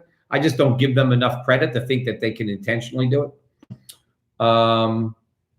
Hey, Peter, when people say you have 10% in gold, what does that mean? When I talk about people having 10% in gold, I'm talking about 10% of a portfolio. Not necessarily 10% of your net worth that you might include, like your house and stuff like that. But let's say after you have your house or whatever, let's say silver coins. That's it. That's all I'm talking about. 5 to 10% of an investable portfolio in gold and silver coins. It's not a lot. You don't need a lot. I mean, if gold goes up 10-fold, 20-fold, you know, that little bit of gold and silver is worth more than the entire portfolio. And if you have 5 to 10% of your money in gold, then you have 5 to 10% more than most people. Most people have no money in gold and silver. If they even have a portfolio, it has no gold and silver. Now, I'm pretty sure that 10 years from now, most people will have gold and silver in their portfolio. In fact, it might be all they have in their portfolio. But before that happens, get yours. And again, Shift Gold, you've got the Perth Mint at Europe Pacific Capital. Now, gold stocks are a different story. That's part of a stock portfolio, and it's much more speculative. I don't look at gold stocks as a safe haven, long-term store of value the way I look at physical gold and silver. And silver more so, a little bit more speculative because you got the industrial material angle. Gold is really a pure monetary metal as far as I'm concerned. Even though it has industrial uses and jewelry uses, I really look at it as a precious metal that's a monetary asset that central banks are holding and continuing to buy around the world, preparing for the post-dollar monetary era where dollar is no longer the reserve. We go back to gold, which was the reserve before the dollar and will be the reserve after the dollar. But gold stocks are more speculative. But I think that for people who are willing to speculate, the 10 baggers, the 20, the 50 baggers, right, where people are going to make a ton of money is going to be in the gold mining sector. Now, they're also going to lose a ton of money, not because I don't think gold's going to go up, but because not all gold stocks actually have gold. That's the problem. So that's why I think you hire an expert. That's why I think, you know, instead of trying to pick your own gold stocks, you let Adrian Day do it and you buy my gold fund. So you can, you know, buy it, you know, through, or we have separately managed accounts, individual accounts in gold stocks. So talk it over with my brokers at Europe Pacific Capital on an individual basis so they can assess, you know, the suitability of my funds for your particular risk tolerance and investment goals. Your funds have several Canadian dollar stocks. Are you concerned? Again, the only Canadian dollar stocks really we have an oil, a little bit of oil, not much, and mostly mining. You know, and I'm not concerned about the mining stocks. I mean, I'm buying the mining stocks because I'm concerned about everything else. That's why I'm buying the mining stocks. And because I think they're cheap, because not enough people are concerned about what they should be concerned about. I mean, people are concerned about the coronavirus now. I'm not saying they shouldn't be, but they're completely oblivious to the financial and economic crisis that's around the corner. And I'm not talking about the crisis that's the result of everybody, you know, staying home and not going to work because they don't want to spread the coronavirus or catch it. I'm talking about the man-made crisis, not the natural crisis, not something that's an act of God, but what's an act of man. It's because we were so ill prepared for this crisis, because of all the mistakes that we made in 2008 that set us up and made us so vulnerable. And now the even bigger mistakes we're making now that are taking a nation that was teetering on the brink of disaster and just giving it that final shove to fall into the disaster. Mark just gives me 100 Hong Kong dollars. Happy birthday. Thanks. Hello from Norway. Do you think all fiat currencies will implode? Norwegian krona. Look, the Norwegian krona got beat up recently on the oil price decline. I think it's temporary. I think oil price is going back up. Krona will go up. Krona will probably do well compared to other fiat currencies. So I actually like the Norwegian krona here. I don't like it against gold, to be honest, because I don't like any currency. I think gold's going up in every currency. So no matter where you live, you should buy gold, because I think no matter where you live, you're going to see a rising price of gold. But I do think if you live in Norway, you won't see as big a rise, nearly as big a rise as if you live in the United States. So it's more important and more urgent that if you're an American, that you turn your dollars into gold than it is that you turn your krona into gold. But you still should turn some of your krona into gold, but turn none of your krona into dollars. And in fact, turning some of your dollars into krona, that makes sense. Because if you're going to own a fiat currency, own some of the least bad fiat currencies out there. And I would put the krona in the camp of the least bad, right? None of them are good. None of them are backed by gold. They're all fiat. So it's just a question of which fiat currency is the worst. And a lot of people think the dollar is the cleanest dirty shirt in the fiat hamper. I don't think it's even close. I just think temporarily people think that. They're wrong. And they're about to find out how wrong they are. Oh, I need another water. Blew through that one.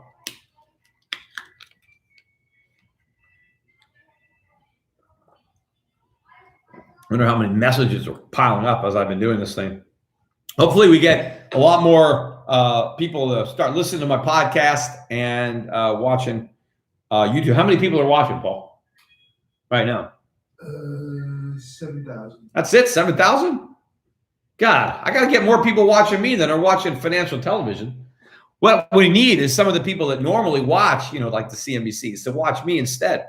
They have no idea how bad the information they're being given really is. I mean, they have no idea how clueless. It's like the blind leading the blind. If you don't know anything and you're looking at financial television for answers, the people who are answering the questions don't understand them either. And you just don't know that. That's the problem. You think just because they're rich, they know what they're talking about. I mean, they don't, unless they are just lying because they're just trying to save themselves by claiming the country needs a bailout when they need the bailout. It's the hedge funds that need this bailout. They all lose. If this big stimulus, if this bailout doesn't pass, the hedge funds lose. That's what these liberals, that's what Bernie Sanders doesn't understand. If you don't like those hedge fund billionaires, let them go bankrupt. Because they will. Most of them will go bankrupt. Or maybe they won't go bankrupt, but they won't be billionaires anymore. There'll be a lot less income inequality if we let some of these rich people go broke because they did foolish things with their money. Why should we bail them out? Why should we make everybody else suffer so we can maintain this bigger wealth gap? In fact, we're going to make it bigger. Inflation is going to further impoverish the poor and the middle class. And so by bailing out and doing all this printing, the Federal Reserve is actually going to take the gap, Why would Bitcoin go down with hyperinflation? And are housing prices going to be like they did in the 80s? Well, I think housing prices are going to collapse, as I said, in real terms. In nominal terms, if we have hyperinflation, the price of everything is going to go up, right? So everything is going to have a bigger number on it. You could just add zeros. You're just going to have to add more zeros to the price of gold. And I think you're going to have to add more zeros to the food that you buy than to the house that you own. So in real terms, houses will lose value relative to the cost of maintaining them, right? Relative to your electric bill, relative to your heating bill, relative to your grocery bill, your house is going to have less value, even if in dollars, it's got a higher price tag on it, right? That's what's going to happen. As far as why Bitcoin would collapse, look, is it possible in theory that if everybody was fleeing fiat currency and buying Bitcoin, that Bitcoin's price would go up? Yes, of course. In theory, if everybody did that. I just don't think everybody's going to do that. Personally, I think most of the people who are going to buy Bitcoin have already bought. And since Bitcoin is not being used as a medium of exchange, You're not buying the stuff that you need with Bitcoin. You have to sell your Bitcoin to get cash that people actually want. And if they don't want cash, I don't think they're going to want Bitcoin. I think they'll want, silver. They'll want gold. I just don't see Bitcoin surviving long enough to really, be the go-to, medium of exchange in hyperinflation. I just don't see it happening. And right now, you can see Bitcoin. Yes, Bitcoin is up today because the news came out and they pumped it up. They pump it up to dump it. That's what's going on. It's all being manipulated. Like there's no new buyers coming in. It's just people trying to get out. For a while, they had this con that the institutions are going to get in. The institutions aren't going to buy Bitcoin. If they were thinking about buying it, they're not buying it now. Yeah, there's a few Bitcoin hedge funds that got started. One of them just went bankrupt. They sent back the rest of the money that they didn't lose. That's it. There's going to be no more Bitcoin hedge funds. Nobody's going to be dumb enough to give a Bitcoin hedge fund any money. And if they were, they've already lost that money. So if they were thinking about gambling in Bitcoin, the money they were going to gamble with is already gone because the market crashed. So the game is over. If you're smart, you'll get out. Just sell your Bitcoin. Don't worry. I missed out on 20,000. So what? You could sell it at 6,300. That's a home run as far as I'm concerned. Of course, unless you bought it at 20,000, then you're cutting your losses. But it's better than having a bigger loss. Remember, there's an old saying, right? A small loss is your best friend. It's better than a big loss. And that's what we're going to take if you go down with the Bitcoin ship. Okay. Michael Kamazaki.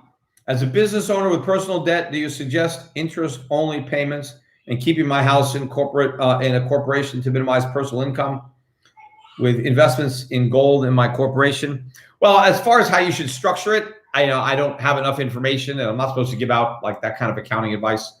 But in general, look, if you can get an interest-only loan, then you're going to have smaller payments, but it's hard to get those without a shorter, term. You get a balloon payment, or the loan maybe only comes due in 5 or 10 years. Look, obviously, hyperinflation is going to wipe out debt.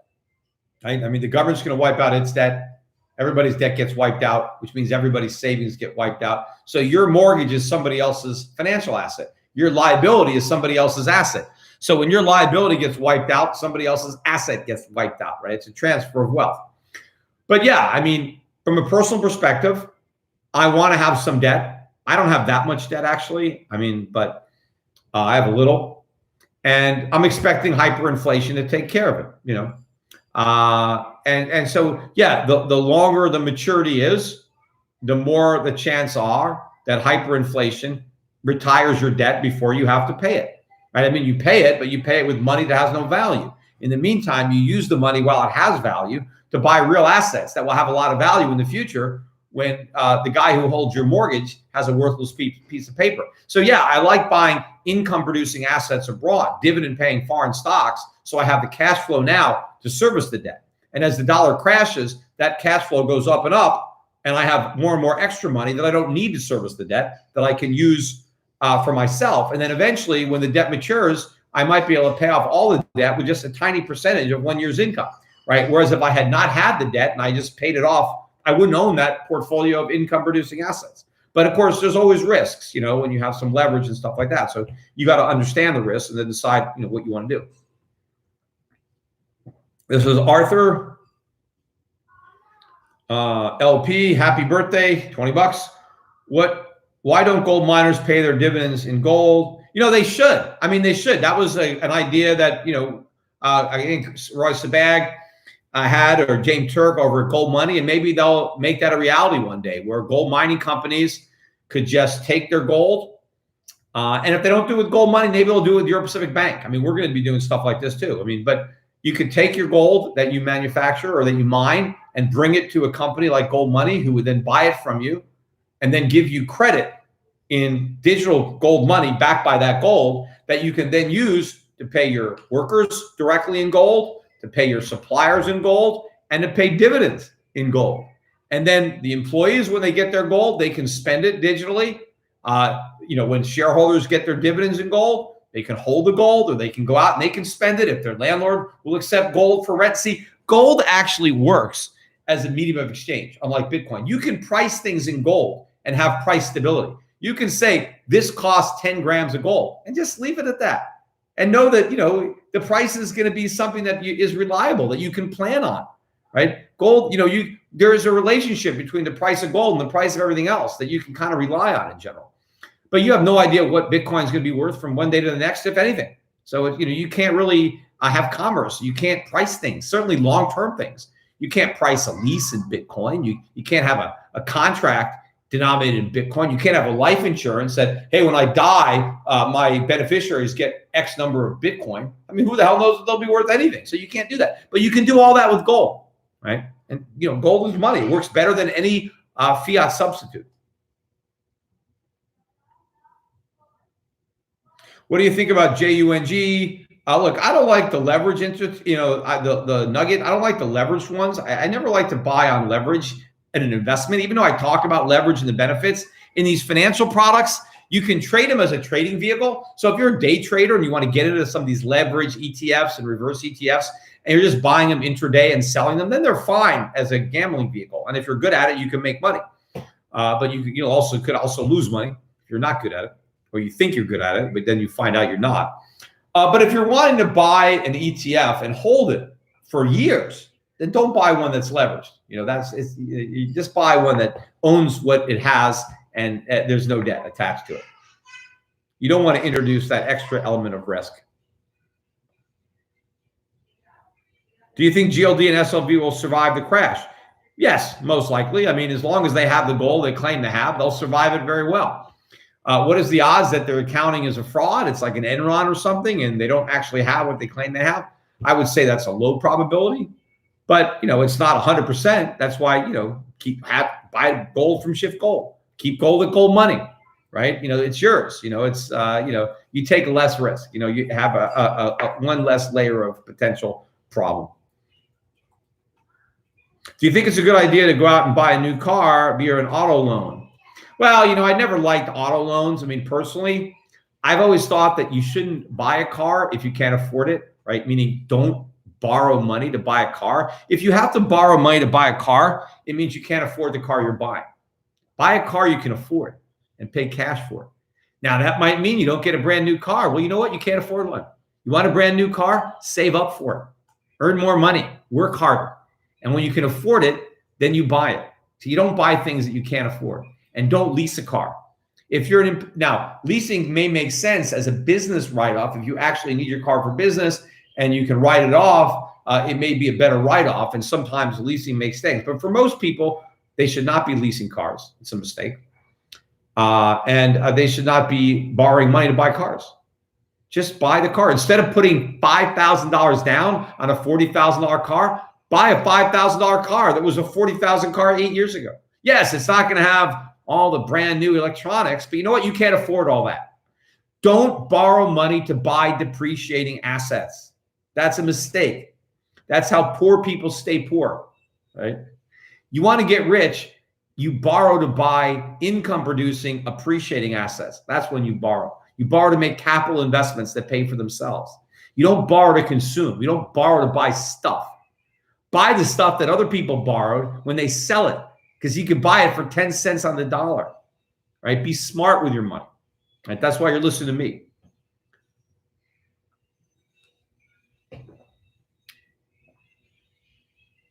Should I worry about my broker's account, which holds the gold investments at Interactive Brokers? No. I mean, look, I think Interactive Brokers is fine. We use them. I use Interactive Brokers at Europe Pacific Asset Management. So we have customer money there. I don't think any of these big brokerage firms are going to fail. I mean, some of them might if the government wasn't bailing them all out, but they're all going to get bailed out. The government's not going to let anybody fail. Instead, the money is going to fail. That's the point I'm trying to make. Don't worry about losing your money. You're not going to lose your money. Worry about your money losing its purchasing power. That is the risk. That is what you need to guard against. None of these government protections, none of these bailouts, none of these guarantees can do anything about that. All the government can do is guarantee that you get your money.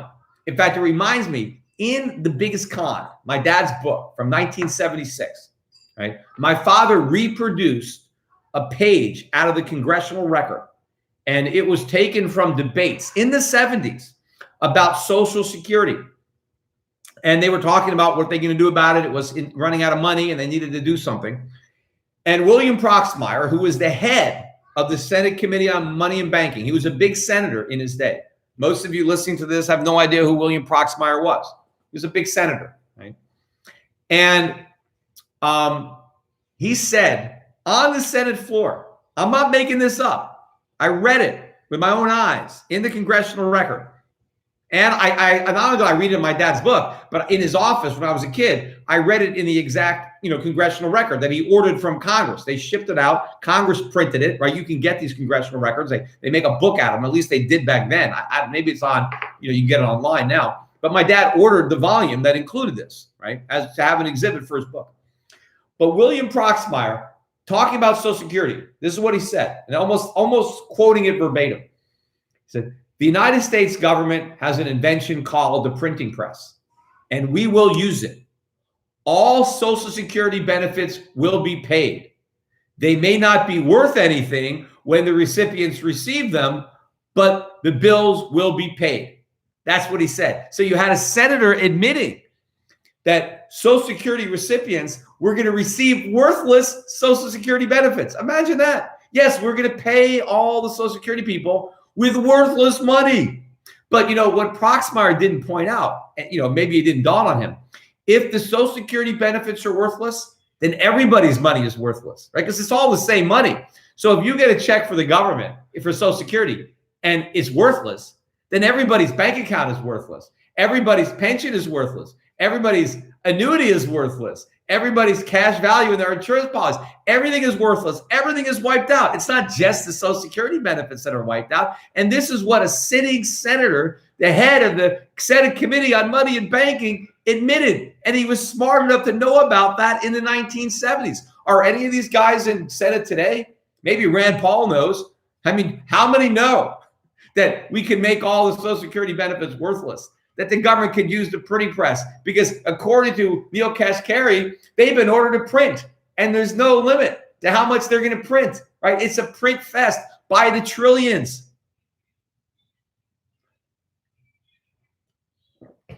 They'd actually be dropping money from helicopters. The problem is the helicopters aren't big enough, and there's not enough of them. That's how much money that they're going to drop on this economy. What is going to happen to the value of that money? You don't want to find out with it. Again, it's a game of musical chairs. Get out before the music stops. Take a seat. I'm offering you a seat, a nice, comfortable seat, so you'll be sitting pretty while everybody else is broke. Hey, Peter, just got back from New Zealand, barely beat the quarantine. Ever consider doing a book signing in the tri-state area? I've done book signings. Of course, I'm not doing it now. That's like, New York is the corona capital of the country, coronavirus, and you got a lot of cases now. I haven't even been back to Connecticut. So, I'm hunkered down here in Puerto Rico. But yeah, I've done book signings. The problem is I don't have any new books out. I haven't written a book in years. I've been doing my podcasts and my YouTube videos instead. But I will make an I told you video at some point, a book, an I told you book. It's just been, it's too early to say I told you so, because I need to wait until everything comes true. And believe me, everything is going to come true. I'm 100% convinced that all my forecasts are going to come true. Unfortunately, I mean, it would be nice if I was wrong, but I'm not. I don't think so. And so far, everything that's happened over the last decade or two just reinforces that I'm right. I mean, all the stuff that's happened. Yeah, I knew this would happen. Yep, I expected this. Yep, all this stuff that people are like, oh my God, that's completely surprising the hell out of people. None of it surprises me. All that surprises me is it's taken so long. The things that I thought that were going to happen that nobody else thought would happen, that are completely surprised that they're happening now. The only thing that surprised me is that it took this long for those things to happen.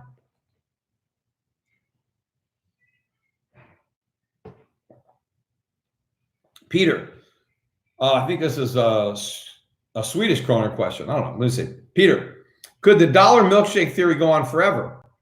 Approval would be the milkshake theories.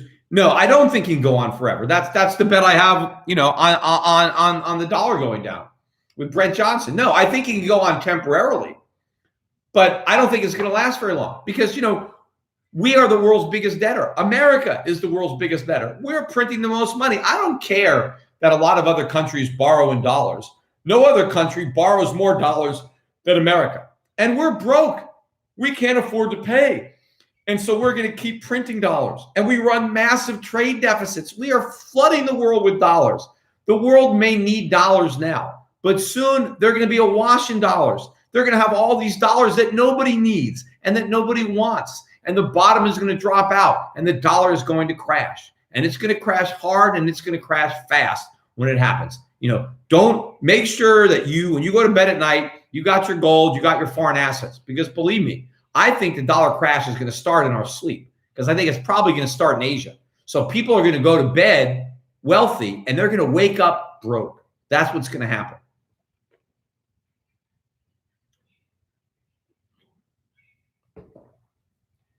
Thanks for everything, Mr. Schiff. $10. If you had $500 cash saved, what would I do with it? Yeah, stock up. $500. You can go buy some silver at your local store, at your local coin store, pawn shop, or $500. That's all you have. Groceries. Fill up your cupboards, fill up your refrigerator. Hopefully, you don't have to wait online, because if you don't have to wait online, you're going to have to wait online soon. Can I explain negative interest rates? Yes, I can. I can explain them. I mean, the central banks are holding interest rates artificially low, and they're holding them so low when the federal government, the central banks are buying up so much bonds and creating so much phony demand that the only way you can buy one, if for some reason you need one, because you can't put money in, you can't have the cash, right? You're an institution, and you just can't take $10 million in cash and get it in $100 bills. And the banks, you're worried about a bank. You don't want to put a bunch of money in a bank because the bank might fail. So you might figure, what? My best choice is just to lose a little bit of money buying a treasury bond with a negative interest rate. So you're just paying a small tax for a less likelihood of losing your money, right? So because you're going to risk losing money no matter what you do with it. If you take the cash, you risk losing it. Someone steals it. You don't know what to do with it. You put it in the bank could fail, and you got to bail in. So you go for negative interest rates. But I mean, this is all crazy. I mean, because nobody would actually, no individual, right? Nobody is going to buy a bond with a negative interest rate. You'd be a complete moron. Why would you do that? You don't lend money to somebody for 10 years to get back less than you loaned. Why just use the money yourself? Why loan it for less? The reason you don't consume today, the reason you defer your consumption, make a loan, is because you're going to get to consume more in the future because you're getting paid interest. If you're paying interest to the guy who's borrowing from you, and so you end up consuming less because you made the loan, there's no incentive to make that loan. So this is the insane world that we live in. And there's that old expression, who the gods will destroy, they first make man. And that's kind of how you know that we are on the eve of our destruction, because we are clearly a nation gone mad. While I'm on that subject, before I get back to the questions, this reminds me of this $1 trillion coin idea that I meant to talk about earlier in this broadcast. But AOC and her crowd in the squad, they want to dust off the concept from the debt ceiling crisis. Of course, the crisis isn't the ceiling. That was the salvation. The crisis is the debt. The ceiling is what saves us from the debt. Yet they always claim we have to get rid of the ceiling because we have to pay our debt. No. The ceiling is what's supposed to make us pay our debt. We want to get rid of the ceiling so we can keep not paying our debt. That's why we have to keep raising the ceiling, because we keep not paying our debt. If we paid our debts, they wouldn't be going up, and we wouldn't have to raise the ceiling. But the way they wanted to get around the ceiling is what they want to do now by minting $1 trillion coin.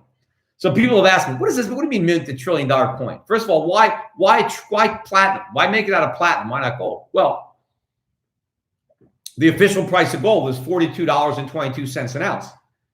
They can't mint a coin big enough to get $1 trillion gold coin without officially devaluing the dollar, which they don't want to do. So there is no set value of the dollar in platinum. So I guess they could just make it whatever they want. So they can officially set the price of platinum at $1 trillion an ounce, and they can print the 1 ounce coin. And now they have $1 trillion. The difference between that and the way they normally get money is the government borrows money from the treasury. Now they can print up dollar bills. They can print ones, tens, and hundreds, but you can't go that far with that. So what they generally do is they want to spend stimulus money. They have to sell bonds into the market. And then the Federal Reserve ultimately buys those bonds off the primary dealers rather than the market, which they're doing now, and creates money out of thin air. And it's the money that's created out of thin air that the government can spend. But as money is being created out of thin air, the national debt is going up. and all that money is owed to the Fed, which holds all the government IOUs. Well, if you can mint the $1 trillion coin, then you don't have to do that. You just take the $1 trillion coin and then take it to the Fed like you would take a $100 bill to a bank and ask for change. So you basically go to the Fed with your $1 trillion coin and say, hey, I've got $1 trillion. I want to deposit this $1 trillion in your bank. I just like you to change it, please. And now give me ones, like give me cash in my account. So here's my $1 trillion coin. Give me $1 trillion that I can now use to pay people, because you can't pay the people with the coin. But if the coin is worth $1 trillion, then the Fed can take that $1 trillion coin on its balance sheet and create $1 trillion worth of IOUs that are now backed by $1 trillion coin instead of a government IOU. But the problem is when the Fed does that, they're actually insolvent, right? Because how much is that $1 trillion coin actually worth? Well, if it's an ounce of platinum, it's worth the market price of platinum. What is it? $1,200, $1,000? I mean, it's actually less than gold. So that's all they got. But the whole thing is a farce. It's a fraud. It's basically a way to allow the government to directly do what they're not supposed to do, what they're doing through the Fed, and which, of course, is completely unconstitutional, right? And the way the Fed is operating is unconstitutional, but nobody cares.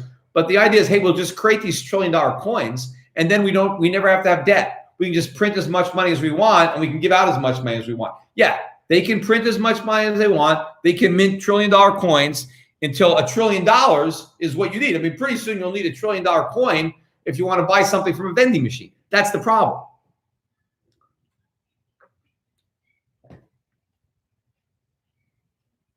Hi, Peter. I live in Brazil. I own gold and silver. I'm patiently waiting to invest in a Brazil fund, such as small caps. Yeah, Brazil stocks have been killed. We own one Brazil stock right now in our portfolios. We used to own 3. We got rid of 2 of them a while ago, years ago, but we still have 1. In retrospect, we should have sold that one too, because we could buy it back cheaper now. But no, I think there's some opportunities. I mean, Brazil is not my favorite country. They have, it's certainly not even close in South America, but there is some good value down there. I mean, see, the difference is the U.S. stocks have gone down a lot, but they're still expensive, and they're going to get a lot more expensive after these bailouts and stimulus and all this draconian socialist legislation that's coming. But, I think there's a lot of bargains in the emerging markets. I think there's some really good cheap assets there with good dividends. And yeah, we're taking advantage of that. I mean, those are going to be good investments, I think, and they're going to be great inflation hedges when the emerging market currencies really start to soar, and it's the dollar that ends up submerging. Here's a guy from San Juan, Alan R., 20 bucks. It looks like the panic margin selling in gold is done. Do you think metals have bottomed? Most likely they have bottomed. Yes, I do. As I said, I didn't expect the correction to get much more than 10% when it started. This is a much more shallow correction. We had a 30% decline during the 2008 financial crisis, like an official bear market, before we went up to 1900. I think this is much more shallow. I think the next stop after we go through 2000 is probably somewhere between 5,000 and 10,000, but that's not going to be the end. See, I used to have a $5,000 target for gold back in 2008. People made fun of me because we only got to 2,000. But I had a $1,000 target when it was under 300, and we hit that. But Peter, you said $5,000 gold. It didn't happen. Yeah, it's going to happen now, except now we're going to be looking down at 5,000 instead of up at it. Because since we've printed and created so much money since I made that call, we're actually going to probably go much higher than 5,000. That call wasn't bullish enough. The difference is it's taking longer than I thought, but now we're going to get even higher than I thought. I wasn't wrong. I was early. It's the people who said it wasn't going to happen. They were wrong. They were wrong early, they're wrong now, and they've probably always been wrong.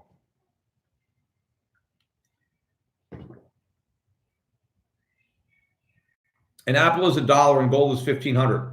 1 ounce of gold buys 1,500 apples. Money supply doubles. Apples are $2 and gold is 3,000. Gold has capital gains. Yes, exactly. That's the problem. If everything doubles, you don't actually have a capital gain in gold. Your purchasing power hasn't changed.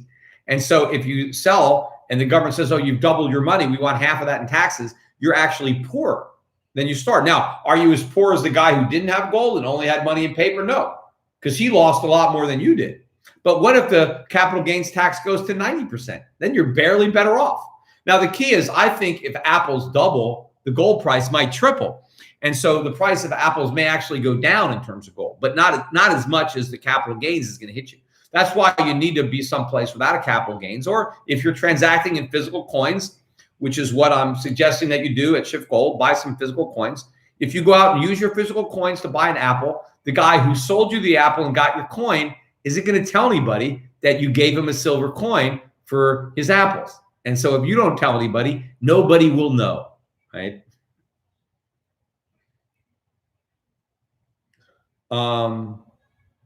What do I think about anarcho-capitalism?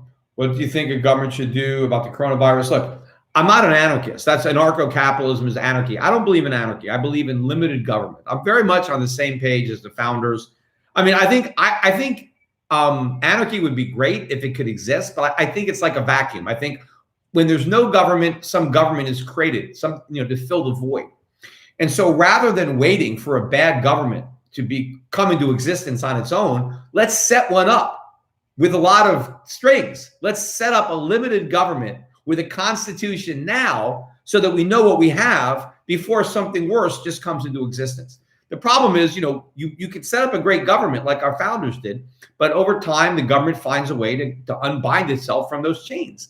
And you lose the freedom. That's why everyone said, well, 200 years maybe will last, because they know what happens. But yeah, so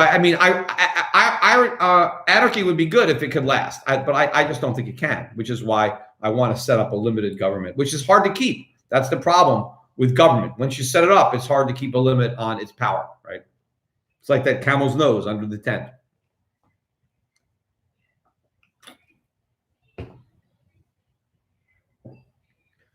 Kindly elaborate on the economic implications for the real crash in Europe.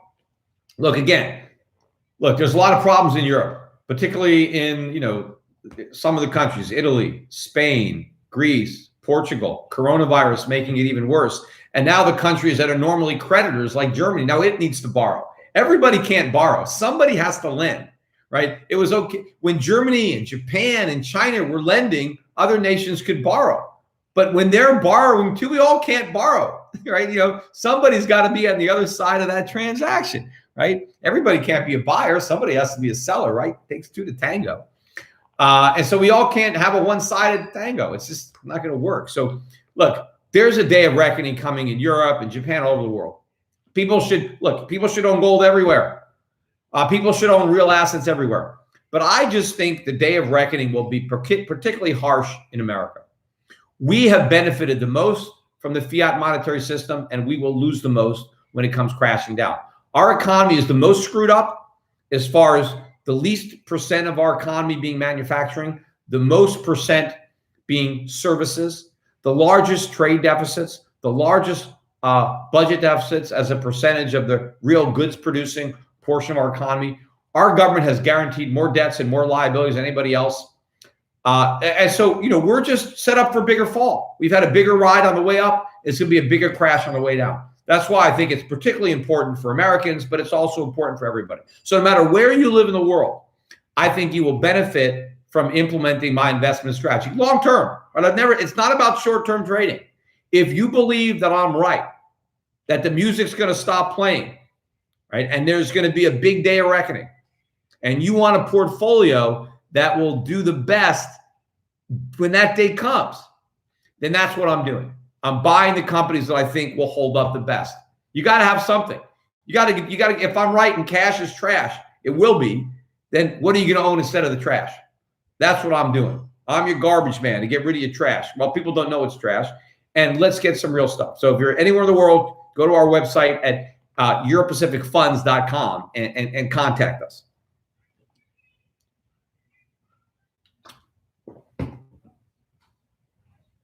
Your thoughts on fractional reserve banking. If we go back to the gold standard, what we have, Pat, look, fractional reserve banking, we had that under the gold standard. Banks loan money out. That's how come they can pay interest. That's the whole idea behind a bank. They're not going to keep all the money just in a vault. They're making loans. So there's always going to be some kind of fractional reserve. But in a free market with gold money, banks compete with one another for safety, and no bank wants to run.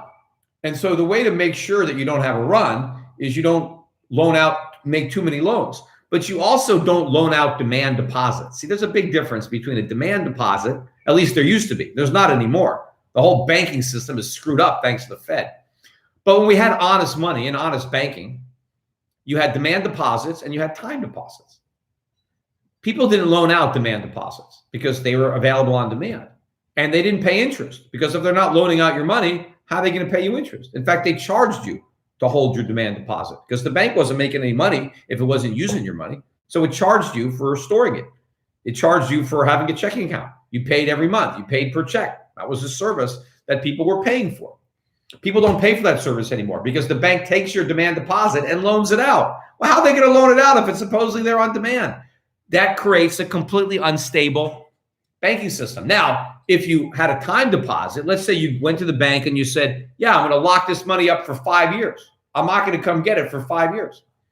Now the bank is like, whoa, you're tying the money up for 5 years. I got 5 years to make loans. I can loan it to some entrepreneur who needs some new equipment for his business. I can loan it to this farmer, right? Who, to get them through to harvest, right? I got time on the money.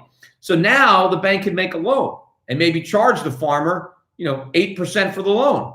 But because he's charging the farmer 8%, he can pay you 3% for your money. And why does he have to pay you? Because there's another bank that can make loans and he wants your deposits. So everybody is competing by offering higher loans, but they can't offer too high an interest because they need a profit margin. And even on a time deposit, you're not going to loan out all your time deposits because you know what happens? Somebody tells you, here's my money.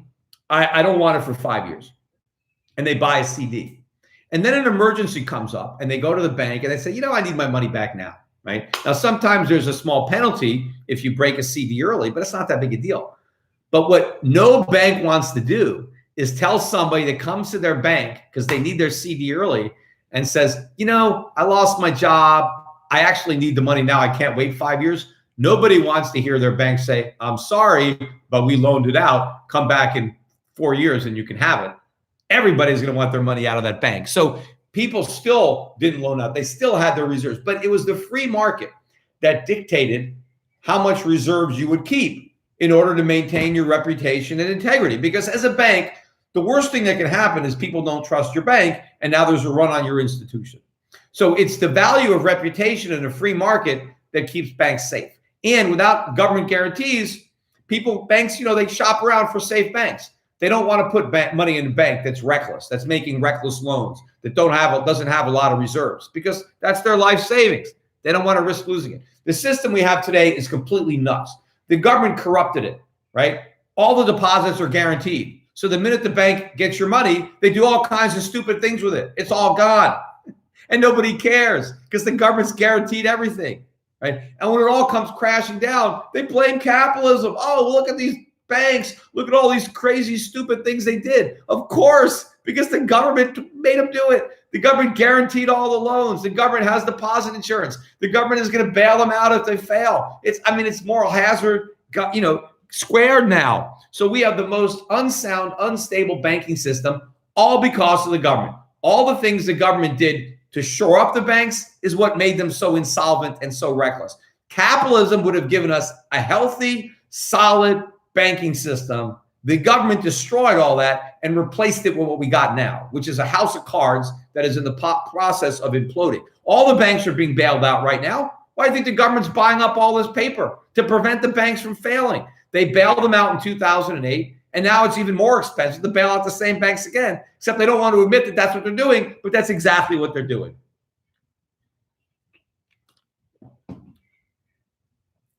Okay.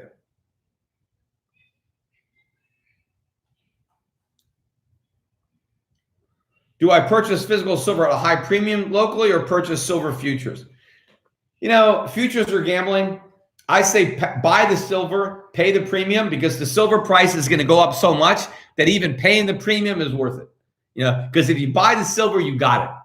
At least with Shift Gold, you're not going to pay a big markup. You're going to pay a high premium now because there's hardly any silver there. But the physical market is going to lead the futures. Right now, it's just the over-leveraged speculators that are selling their silver. And they never even wanted to take delivery anyway. The real buyers are lining up to buy. We're running out of supply. The price, I think, is going to go way up. once the speculators get flushed out, right, the price is going to take off. So I think it's all this speculative liquidation and margin calls and need for cash that is creating a sale on silver.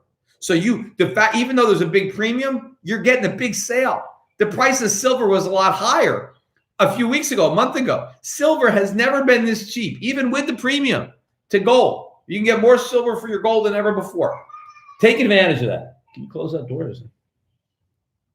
I hear a lot of kids. My kids are making noise in the other room.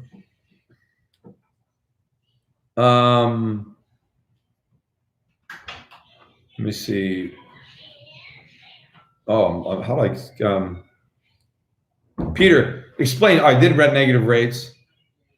I'm 18 in June. I have 5,000 of McDonald's wages in my bank account. Can I buy stocks? Look, with 5,000, if that's all you got, again, I would buy silver coins, stock up on supplies, groceries, stuff like that.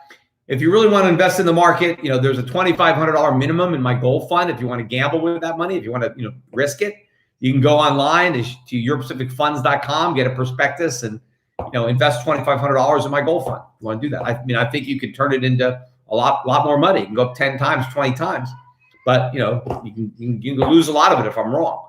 So if you want to take a shot, that would be something that you might consider doing. Young man with the risk tolerance to gamble, because I think it's a smart bet. I mean, it's the bet I'm making myself, but of course everybody's circumstances are different. Here's a 20-year-old with $30,000 in cash. Should I put it into deep out of the money gold calls? No, look, I never encourage people to buy calls.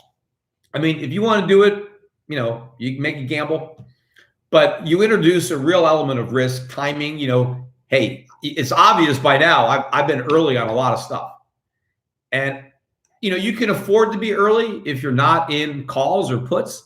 But if you make an investment with a time horizon, a time limit, that's part of an option, right? Part of the value of the option is the time until it expires.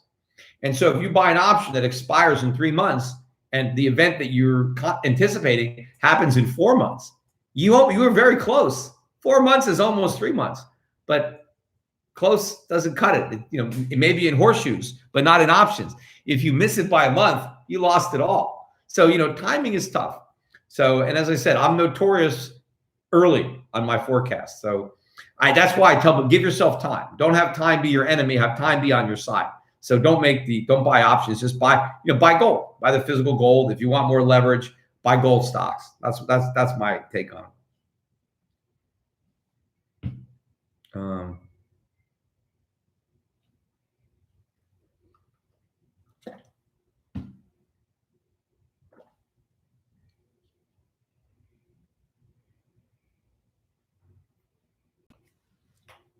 Somebody thinks the silver coin, the $1 trillion coin, should be made of antimatter.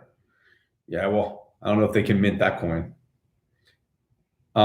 Adrian announced both gold and Bitcoin spiked about 5%.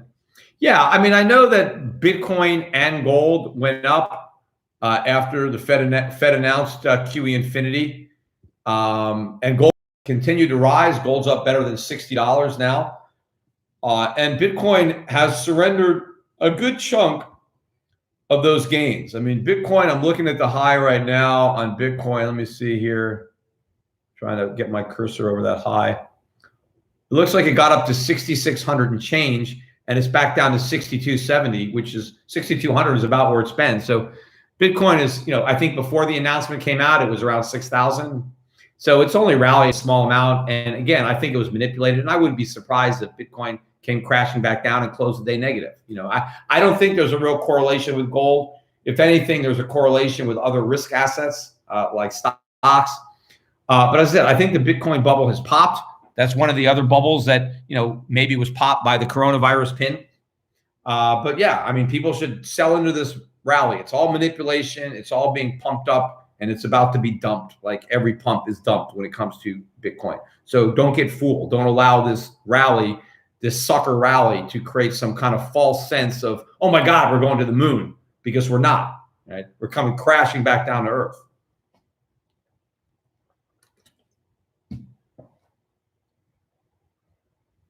And, you know, I'm not against Bitcoin, like, because I'm against the idea and the concept of a decentralized money that can neuter the central banks, that could be like a newer, modern version of gold. I get all that. All that stuff sounds great in theory. It just doesn't work. That's the problem. It's not that I don't like to dream. I do. I just know it's a dream. I want everybody to wake up, live in reality. Don't live in a dream world. Don't live in some kind of libertarian fantasy world. That's not where we live. We live in reality. And in reality, that's not going to work. What all the people in the crypto community should be doing with all this energy is focusing on gold, focusing on explaining why fiat money is no good and gold is the alternative, not convincing them that fiat is going to crash and then give them something else that's going to crash, get them from the frying pan into the fire. Because what's going to happen when you successfully educate somebody about the problems with the fiat monetary system and the problems with central banks, and then they put a bunch of money into Bitcoin, and then they end up losing even more money in Bitcoin than they would have had they stayed in dollars or euros or yen? Are they then going to believe, okay, we got it wrong, try gold next time? No, right? You never have a second chance to make a first impression. So if you're going to try to convince somebody to get out of fiat currency, don't start by introducing them to Bitcoin, where they're going to lose everything and then never want to talk to you again. Start off by putting them into gold. That's how we spread economic freedom. That's how we take on the central bankers with real money, with gold. They love it that people are into Bitcoin. Oh my God, these fools are going to lose a bunch of money. What scares central bankers is gold and people buying gold. That's what they worry about. They watch the price of gold every day. They couldn't care less about the price of Bitcoin.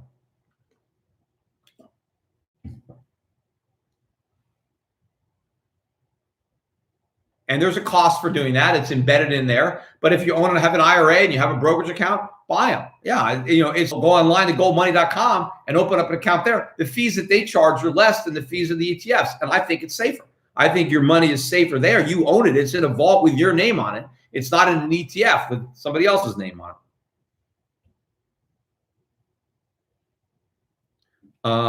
Don McKay, my business lost all of its accounts. I'm in the auto industry. Everyone on Long Island is basically out of work. How long do I need to spend my money out until silver starts significantly, spread it out until silver starts rising? I don't know, but I would spend my cash first. I definitely would hold on to my silver as long as possible. But eventually, if you run out of everything else, you'll have to start cashing in your silver. But yeah, I think the longer you hold on to it, the more it's going to be worth. Now, there could be some short-term, head fake bounce in the economy as everybody spends their stimulus money before it loses value. But it's going to start losing value very quickly once it starts moving into the economy. See, a lot of the stimulus money from QE1, 2, and 3 went into the stock market. So nobody cared, right? It wasn't going into the supermarket. This time, that's exactly where it's going.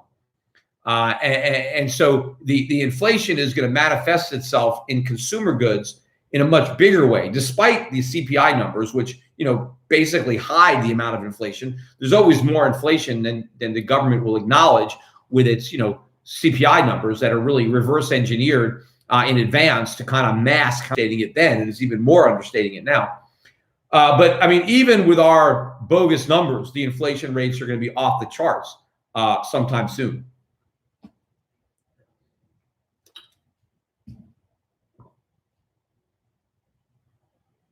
Has the price of gold been artificially suppressed? Of course. I mean, no, it's not artificially suppressed. I just think it's suppressed because a bunch of foolish investors don't know enough to buy it yet. They still think that the U.S. economy is sound.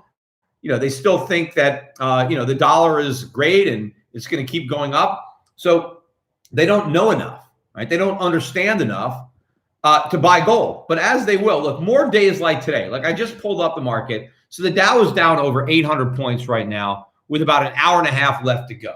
And I'm planning on staying live up till the close. And then I got to call it quits. So we still got like another hour and a half. But the Dow is down, 760 now, but gold's up more than $60. So we get enough days of people realizing that gold can go up when the market goes down. And look at gold stocks, right? The GDX, which is an index, an ETF of gold, senior gold stocks, is up 11.5% on the day. The GDXJ, which is the juniors, right? That one is up 13% on the day. So people are making 12, 13% in gold stocks as they're losing 4% in the Dow, right? And let that start to continue for a few more days and a few more weeks. Some more people are going to wake up to just how high. I mean, people are expecting the price of gold to fall. I mean, when the price of gold gets above 2,000, which I think it's going to do, right? I mean, I think 2,000 is a minimal target. I mean, I don't even consider 2,000 really a target because I think we're going to go so much higher than that. But that's like a big round number that will take gold above the old high of 1,900. That's a small move from where we are now, 1,650, 1,660 to 2,000 percentage-wise. What is that, 15%? I think gold stocks could double on that move, maybe more, because nobody expects it.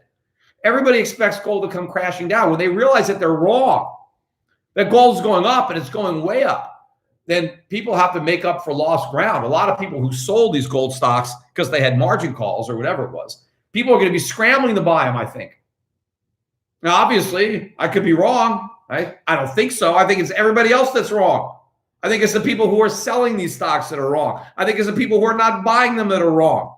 That's why I'm doing it, and we'll see who wins. We'll see who's right. If gold goes to 2,000, 3,000, 5,000, if these gold stocks go up 10 times, 20 times, well, then we'll know who was right and who was wrong. But right now, everything that's happening in the economy convinces me that I'm right, because everything that's happening makes sense to me.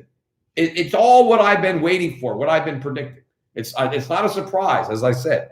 All the conventional people, the mainstream thinkers, are just scratching their heads thinking that nobody could have predicted this, and they still have no idea how bad it's going to be. That's the crazy part of it. They are clueless. They think it's bad now. Wait till they see what's coming. And when it does come, when we get the big inflation, when we get the long lines and the price controls, they'll be like, oh my God, who could have possibly predicted this? This is crazy. There's no one in the world who could have known this was going to happen, except there are plenty of people who knew. I'm just one of them. But they don't let those people on television, right? They don't talk to those people. Reporters don't quote those people. They don't hire those people to work in government. They don't hire them to work at the big universities. They just hire people that are clueless on economics, that are clueless on money, that don't understand them. I mean, they have to find people who know the least, and they get the highest jobs, because they're just trying to keep the bubble going. That's their job, official cheerleader of the bubble. So you have to keep on encouraging all the policies that perpetuate the bubble. And if you actually know it's a bubble and you want to actually do something sound, well, then there's no room for you. Nobody wants you on Wall Street. No one wants you in government. No one wants you in academia. No one wants you in the media. But if you actually want to make money in the long run, then investors, right, should seek out people like me and people who want to understand, people who want to actually know why things are happening, right, and why government policy that is designed to make it better will make it worse. So then when things do go worse, you understand why it happened. You don't think, oh my God, we just need more and bigger government policies. No, you'll understand that it's those very government policies that they want to make bigger that are the reasons that the problems keep getting bigger. Okay, next question. Do you have any knowledge or reference regarding how the Bank of International Settlements has handled currency wars? Not really.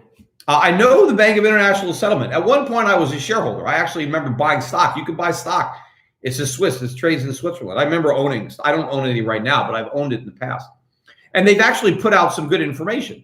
I've read some of the stuff that they write. So I think there's some smart guys over at the Bank of International Settlement that actually know, that it's going to hit the fan. There's some better, and they've got a lot of U.S. debt too. They've done a lot of dumb things over there in Switzerland. But when it comes to currencies that are the least bad, the Swiss franc is high on my list, right? So if you're going to put it all in the fiat currency, you might as well do it in the Swiss franc. But I don't advise anybody to put it all in one fiat currency, and I don't advise anybody to put it all in fiat currencies. You got gold. Gold is the real thing. Gold's real money. The fiat currencies are just money substitutes. But one day not too far in the future, the Swiss franc will be backed by gold. I mean, it was backed by gold at one time. It was the last currency to end its gold backing.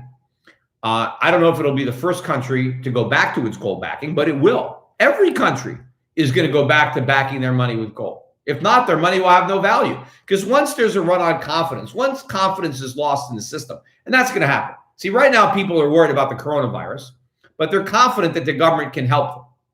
When they lose confidence in the government's ability to help, right, because the money doesn't buy much, then they're going to go from losing confidence in the government to losing confidence in the money. And then the money goes, and then the real crisis begins, right? Much worse than what we got now. So the only way to restore that confidence is to go back to gold. That's it. There's nothing else that will work. Because if people are worried about money, then what do? Well, okay, now our money is backed by something real. Because if you don't do that, I mean, some countries, right, smaller countries, South American banana republics, right, their currency is collapsing, and then they halt it, they jack up interest rates, they have austerity, and they announce that they've pegged their currency to the dollar. Okay, that works because people still had confidence in the dollar. And so you could peg your currency to the dollar instead of gold. But when people lose confidence in the dollar, what do you peg the dollar to? When people lose confidence in the euro, what do you peg it to? I mean, so you've run out of other currencies that people think are stronger. You lose confidence in the entire system. Bitcoin fixes nothing. So forget about that meme. Gold fixes it because it fixed it before and it'll fix it again. Central banks are already sitting on a bunch of gold. They're not sitting on any Bitcoin. So they'll buy more, but they have gold, and all of a sudden they'll devalue, they'll peg, they'll say, here's how much our currency is worth in gold, and that'll put an end to it. And now people will trust in the gold, right? They don't trust the government, they don't trust the paper, they'll trust gold. Can you please speak to housing price over the next 6 months? Housing prices are going down. No question about that, right? People have lost jobs. Their stimulus checks won't cover the loss. The unemployment rate is going up. People who are unemployed don't buy houses. They can't qualify for mortgages either.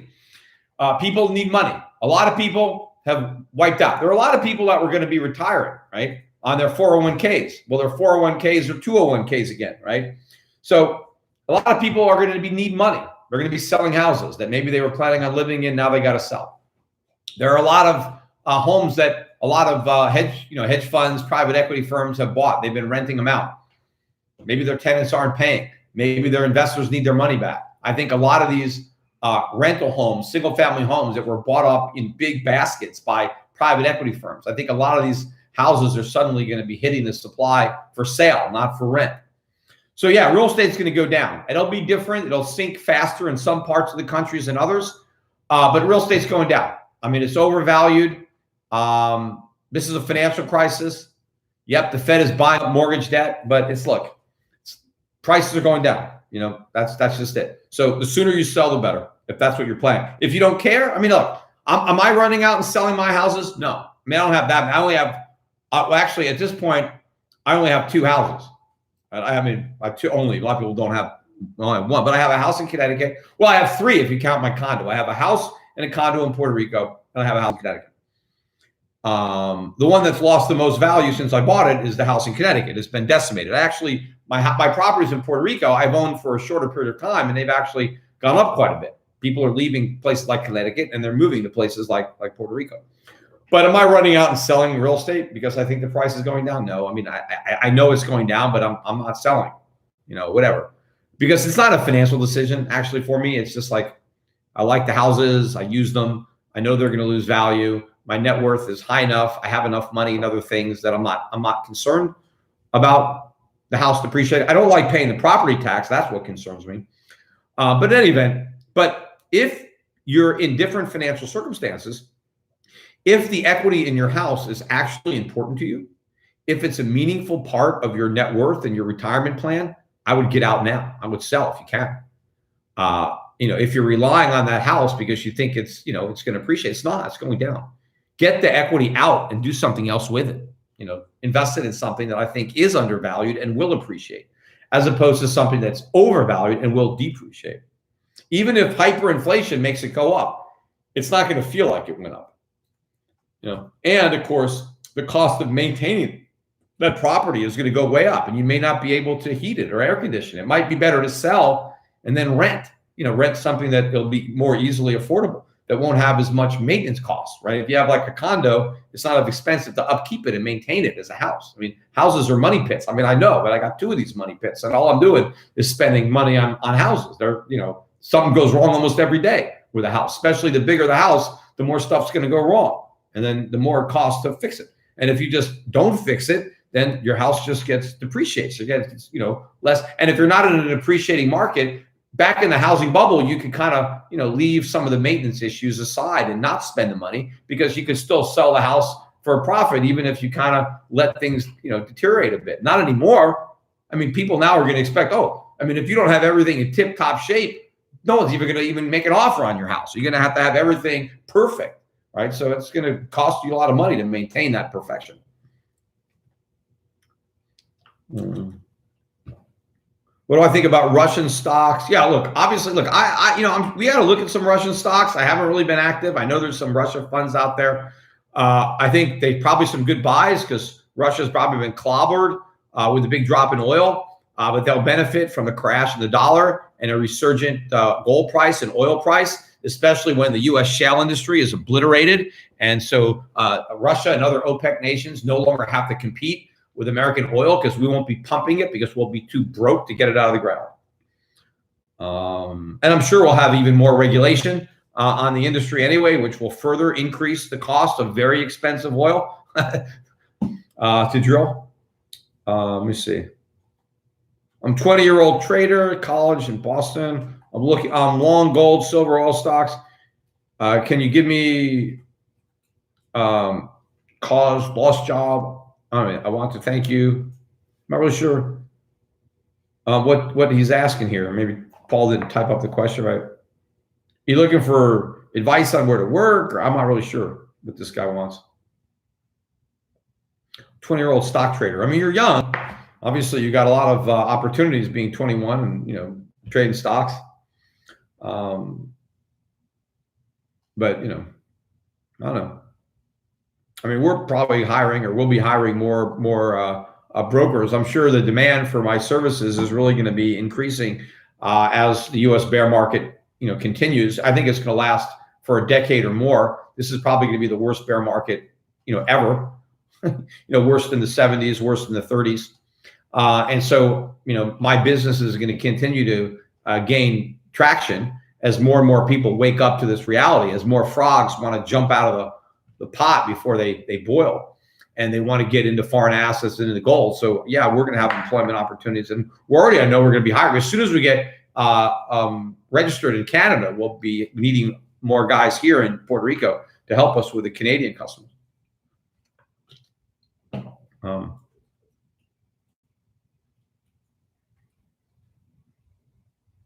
Somebody said, thanks for all you do.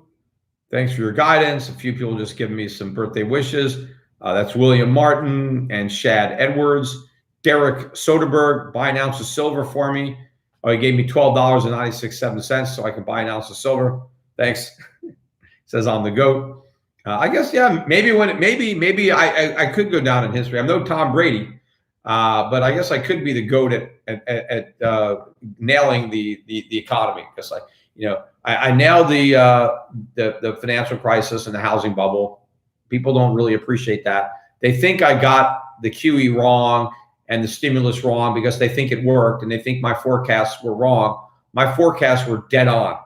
And those people who don't realize that the return to QE, in fact, the launching of QE infinity, that this doesn't prove how right I was, they're going to find out the hard way when we have the hyperinflation. They can blame it on the coronavirus if they want. That's a convenient excuse for people to say, wow, Schiff was only right because of the coronavirus. Fine, if that's what you want to think. Right? I'd have been right without the coronavirus. And to be honest, I wish I was right without the coronavirus. I mean, the last thing that I would want to see is a pandemic. I mean, I don't like this any more than anybody else. But that was from God. I don't think that was a secret experiment concocted in a lab. I mean, this is nature.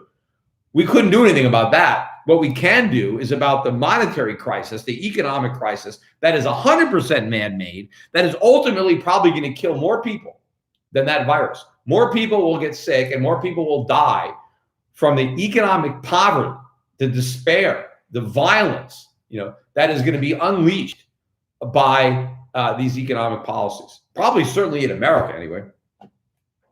I hope we don't have a lot of people dying from the coronavirus. But I know a lot of people are going to die from the government's cure to the coronavirus.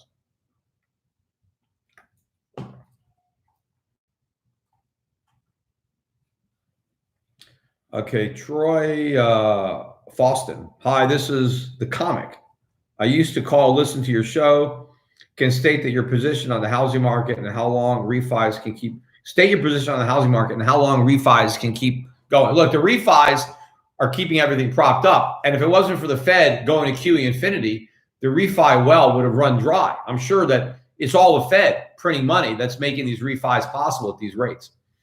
So, and that's just, that's just the road to a hyperinflation. That road is paved with a lot of these refis. Lowell B. I own 9 acres outside from a large commercial development. I plan to subdivide into commercial lots and do storage units. Should I sell and purchase silver and gold? Look, I don't know the dynamics on that, on those storage units. Look, I think demand for a lot of stuff is going to go down. So depending on what price you can get, but you should definitely buy some silver and gold if you don't have any. If you don't, you should buy some. I mean, everybody should have some. Now, if you already have some, how much more do you need? I already threw out a number of 5 to 10% of a portfolio. So if you're not at that level, you can certainly top it up.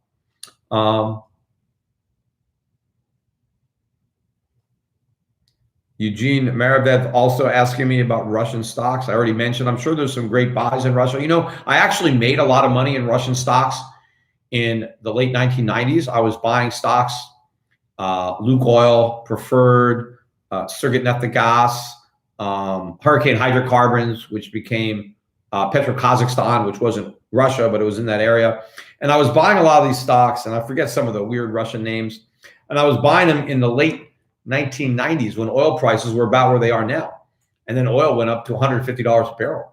And yeah, I made a ton of money on those stocks. That one, Hurricane Hydrocarbons, I bought it at $5 initially. It went down to 25 cents. Talk about a disaster. It went from $5 to 25 cents. And then it went from 25 cents to $55 and was bought out all cash. Takeover by, I think, China Petroleum. Paid $55 a share cash. No reverse splits, right? It was the same exact number of shares. So I had the same amount of shares at 25 cents. And I bought more on the way down, actually, personally. I had some clients that bought it. But I had the same amount of shares when it was at $55. And by the way, like a couple of years earlier, they declared a special cash dividend of $2 a share. So $2 was more than I paid for the stock.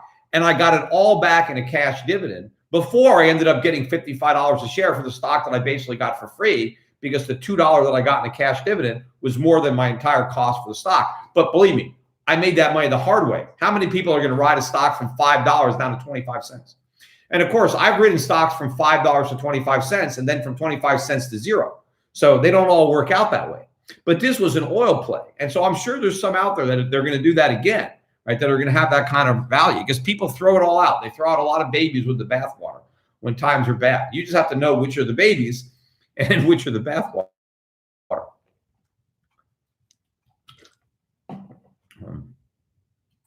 Oh, just by the way, for the regulators too, because I went over that story, past performance is no guarantee of future success. And just because I hit a home run on that stock doesn't mean I'm going to hit it on every stock. In fact, I won't. That is a rare exception, but it's just an oil story that I wanted to relate from that time period. Okay.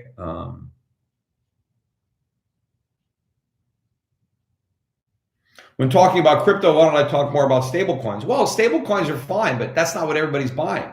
Nobody wants a stable coin because you can't make money in a stable coin. I mean, it's just stable, right? People want to get rich. That's what crypto is about right now, is getting rich. But look, if you have a cryptocurrency backed by gold, it's all fine. The problem is the government hates that. They're going to regulate the hell out of that. They don't want people using gold. That's the problem, right? They don't care if they use Bitcoin. I mean, because they know that's going to crash. And, but they don't, Bitcoin is not a threat to the global monetary system. Now, they don't like it if drug dealers and money launderers and terrorists and tax evaders use it, right? So they know that threat and they're going to clamp down on that. But they know it's not a threat to the monetary system, right? It's not like gold, right? If we had a convenient stable coin backed by gold, everybody would use it, right? And so that's why it would be a threat to the fiat monopoly. But not everybody is going to use Bitcoin because it's not practical to use it in commerce. You can't, as I said earlier, you can't price stuff and it's too volatile and it has no intrinsic value. Gold would actually work. That's why the government would be afraid of it. Bitcoin doesn't work. It only works in its mind to help people evade taxes. And so that is the problem that they see. And they're already going after that with regulations. That's what drove gold money. Gold money wanted to offer cryptocurrency trading, and they did for a while until the regulators made it so expensive that they had to stop doing it. Right, so that's what happened and it was all the AML, the money laundering stuff that it became too expensive. We couldn't make any money because all the money was spent in compliance.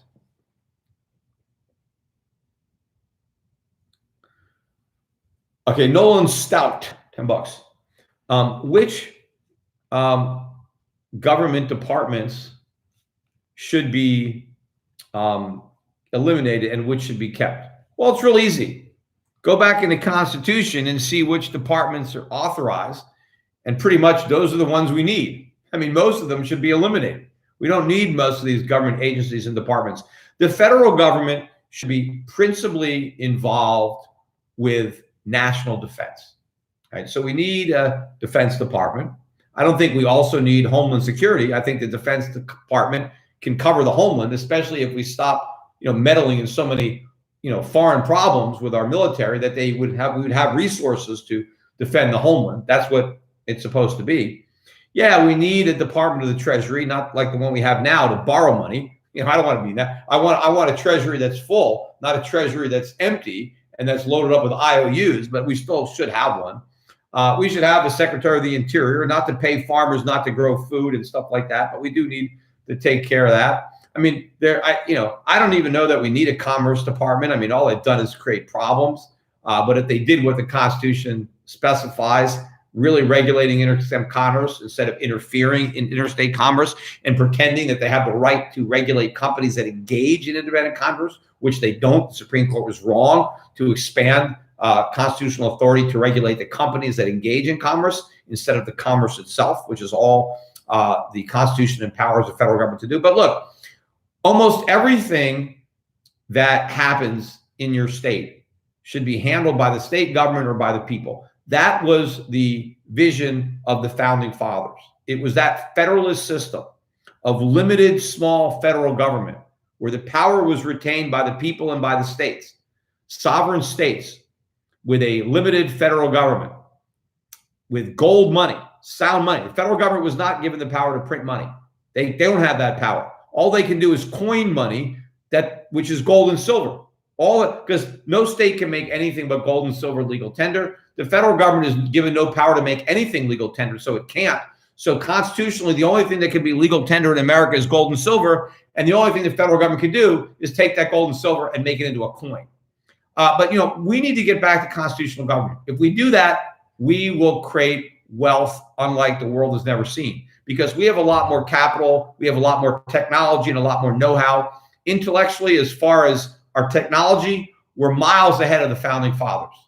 We're way behind them when it comes to our economic understanding. So we don't understand economics as well as the people did 250 years ago, but we understand, physics and thermodynamics and, computer quantum mechanics, all that stuff, right? We understand all the science more. We have more knowledge now than we had then. So capitalism, if we really embraced it the way we did back then, we can create more wealth faster today than they were able to do in the 19th century. The 21st century can explode with prosperity if we choose the right door. That's why I'm doing this. That's why I'm out here educating people. So we choose the door that leads to freedom and opportunity and prosperity. We don't choose the dark door to government, socialism, totalitarianism. That's where we're headed. Unfortunately, we're on that path. I'm trying to get us to veer from that path. I don't know if I can do it, but I need your help, right? We need to get this. This is a good podcast to start. Get people. I had over 200,000. Let's see if we can get 1 million people. Look, this thing is going to go up on YouTube. This is my challenge. Let's get this thing to 1 million views. Share it with everybody you know and say, hey, sit down. You're at home. You got nothing to do. You're quarantined. Spend 4 hours. listen to Peter Schiff answering these questions. Understand, right? Wake up, right? We're all living, in this fantasy world of the Matrix, right? And I'm trying to get people to take the pill that opens their eyes to reality, right? I'm like the Morpheus here. So spread this video and let's watch it. I mean, it would be great if we can get this. That's my birthday present. It's my birthday. Give me 1 million views, 1 million views on this YouTube video. I mean, I see little kids playing with toys that get 1 million views, right? This is valuable information I'm putting out there, and we need 1 million people to learn it.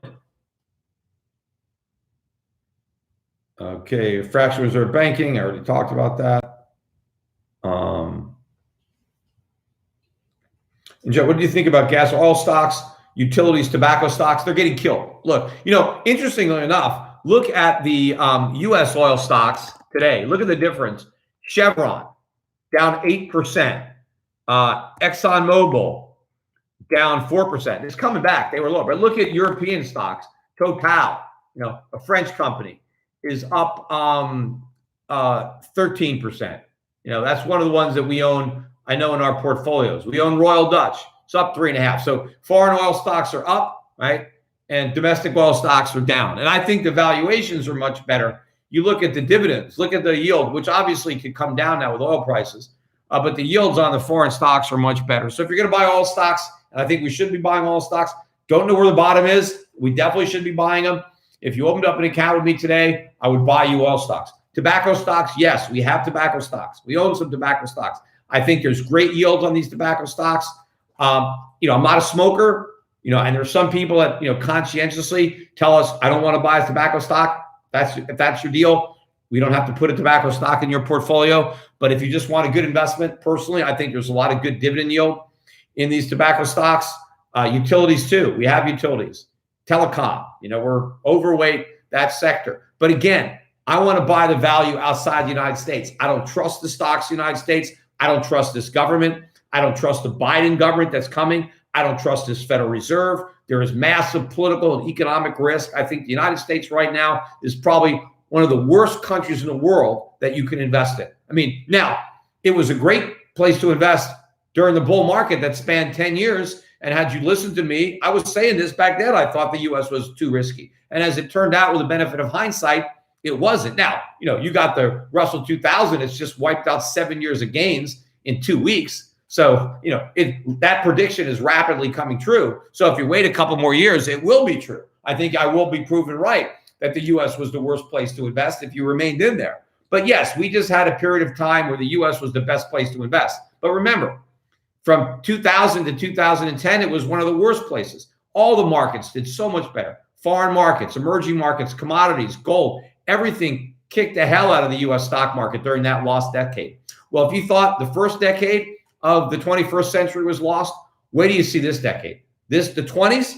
Yeah, they roared in the 20th century, right? They are going to crash in the 21st century, right? It's going to be worse than the 30s were in the 20th century.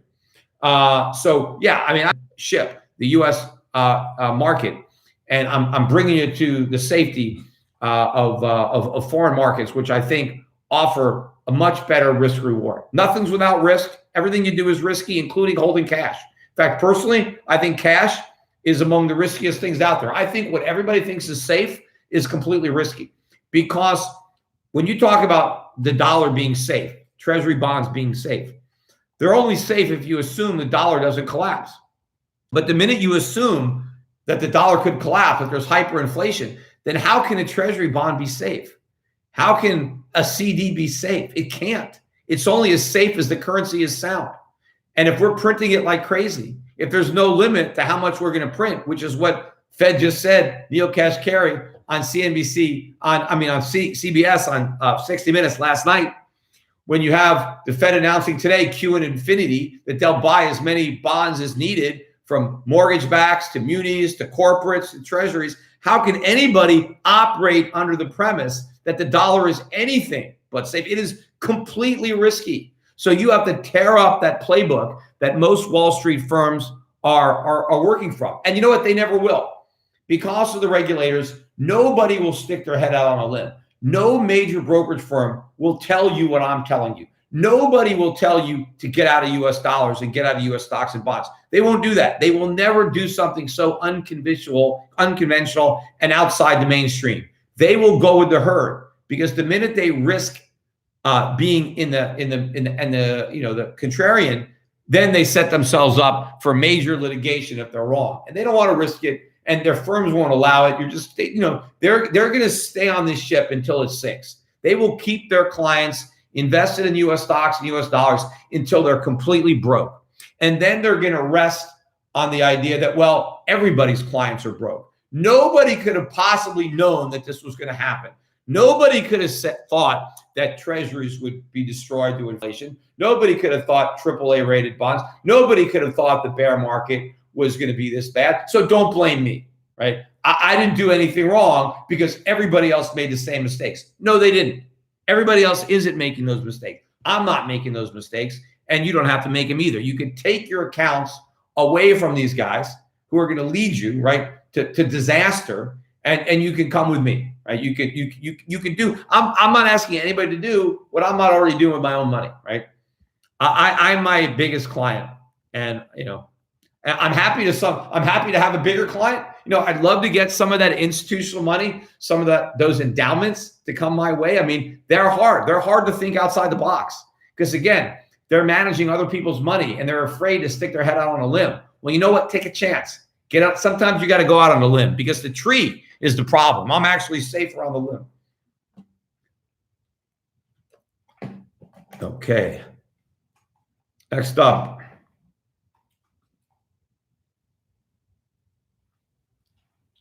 Hello, Peter. I would give more if the dollar weren't strong than ever than the Brazilian real. When the dollar crashes, do you think the dollar emerging markets? Yeah, I think the emerging market currencies could really move up. I mean, the emerging market economies have been particularly hit hard by the artificially high dollar and the rush to dollars. That has, put pressure on their central banks to raise rates. Actually, it's put pressure on inflation. It's causing capital flights, and as the currencies are weakening, it's making it harder to repay dollar debt. So it's creating all sorts of problems. But when the dollar crashes, those problems are going to be relieved. A lot of stress is going to be removed from the system. Money is going to be flowing into emerging markets instead of out of emerging markets. So America has the most to lose when the dollar collapses. The emerging markets have the most to gain. That's why you want to be invested there. And as Americans get poorer, people living in emerging markets will get richer. Maybe one day America will be a very promising emerging market. I know we're going to get impoverished, but hopefully we can see the light, and then we can create an opportunity where the rest of the world could view us as a good emerging market. Because believe me, nothing would make me happier than to be able to have a portfolio of just US stocks.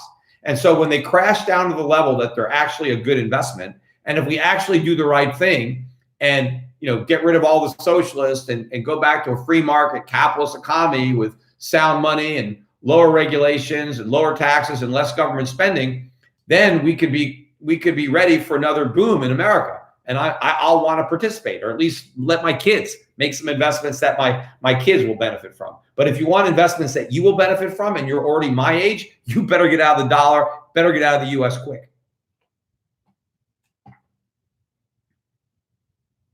What do I think about Australia's economy? Look, they got some problems there. They're doing QE. They got a lot of resources, so they're getting hit now by the drop in oil prices. They had a housing bubble in Australia, but I think Australia will have some salvation in their gold boom. There's a lot of gold in Australia and other resources, other industrial metals that are going to be in high demand in the emerging markets when the dollar crashes. So I think Australia will be fine. Same thing with New Zealand. They're making mistakes now, so they would be in even better shape if they didn't make those mistakes. But the mistakes aren't fatal. I feel good about those economies ultimately. Happy birthday. Don't spend it all at once. Somebody just gave me £2. All right. Well, I can only spend that at once because you can't really buy much more for £2 these days. But I appreciate that because it all adds up. All adds up. Oh, speaking of New Zealand, there's a guy giving me 9 New Zealand dollars. It's very difficult as an international customer to buy EPGFX. Yep. he has $100,000 to invest, you can't, right? So the only people who can invest in my mutual funds are Americans. Those are the rules. Now, once I get registered in Canada and I'm on board with IROC, which has been taken forever, I am going to create feeder funds so Canadians can go on their brokerage accounts and buy my mutual funds. The first feeder fund that I will create is a feeder fund for my gold fund. Now, if you have $100,000 and you're international, what you can do, and the minimums are only this low for foreigners who can't buy my fund, right? If you're an American, I want you to buy my fund if you want to invest $100,000. But if you're living somewhere in Europe or Asia, you want to invest in my fund, you can contact us at Europe Pacific Asset Management, epam.com, and you can open up an account where we will buy for you and manage your portfolio very similar to the way we're managing the fund. And the same person is managing the portfolio. It's Adrian Day. So he manages my gold fund, and then he manages separate accounts for individuals who want to have a professionally managed gold stock portfolio. Either they can invest in my fund or they prefer not to be in a fund. They want to do it in a non-commingled manner where they're only investing their own money in their own separate account. They're not commingled in the mutual fund with everybody else's money. So that's available. So you got the 100K US dollars, not New Zealand. So unfortunately, 100K New Zealand is not worth what it was. But, you know, I think 5 years from now, the New Zealand dollar will be worth more than the US dollar. So instead of half the US dollar, approximately what it is now. Anyway, next question is Mustafa Saad.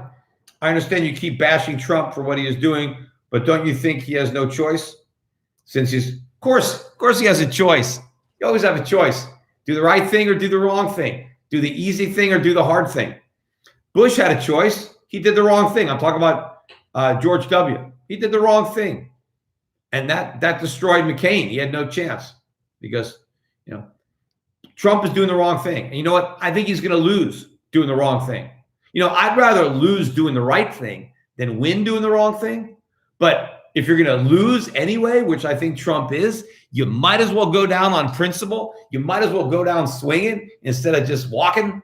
You know, throw it out there. Use the bully pulpit. Look at all these press conferences he's having. Look at all the cameras. Can you imagine if I was the president and I had that camera and I could talk to the entire nation the way I'm talking to the people that are watching me on YouTube now? I could prepare the country for what it needs to take to solve these problems. Imagine if I could have done that in 2008 instead of Bush, instead of the bailouts. We would be in much better shape right now. We would have swallowed our medicine and be a healthy, strong economy by now. And we can withstand this coronavirus. But now it's going to kill us because of those mistakes. So no, I don't think he's doing the right thing. I think he should have done the right thing when he was elected. I think he should have leveled with the American public that we had a stock market bubble and prepare for the deflation, that rates have to go up, that we got to cut government spending, that we got to cut entitlements instead of cutting nothing and expanding government. Trump made government bigger. He made the bubble bigger. Why should I praise that? That's terrible. I mean, it's one thing when Democrats make government bigger and brag about it, but when Republicans are making government bigger and bragging about it, I mean, come on, it's even worse.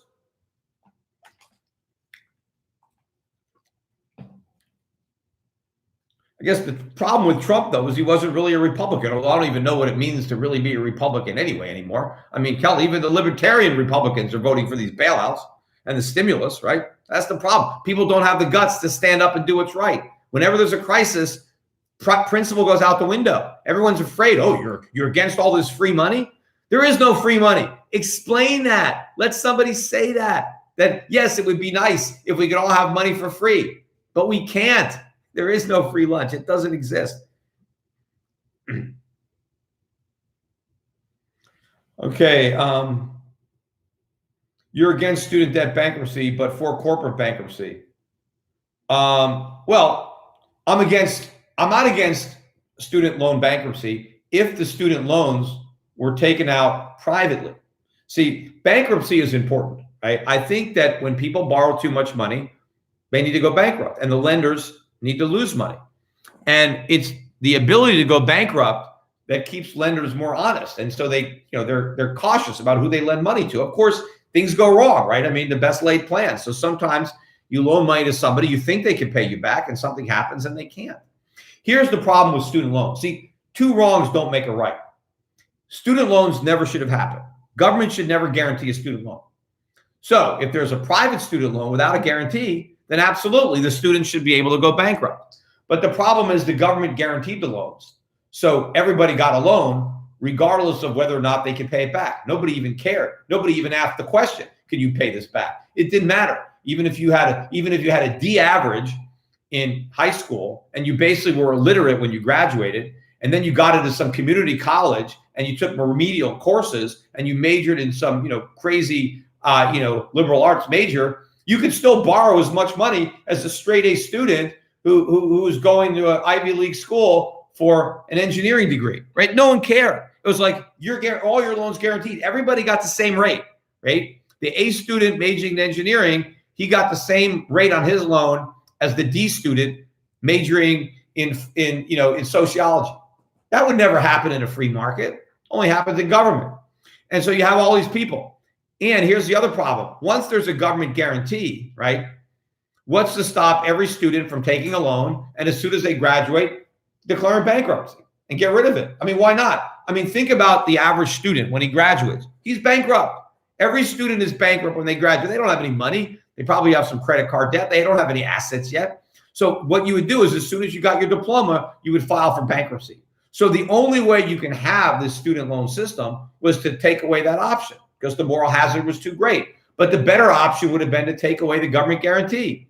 Then you wouldn't have all these student loans. And the minute they say you can discharge your student loans in bankruptcy, they have to end student loans. I mean, I am okay because if we let the student loans go into bankruptcy now, as long as we end it forever and there's never another student loan ever again to any student, either made by the government or guaranteed to the government. As a nation, we just lost $1 trillion. How are we going to pay for that?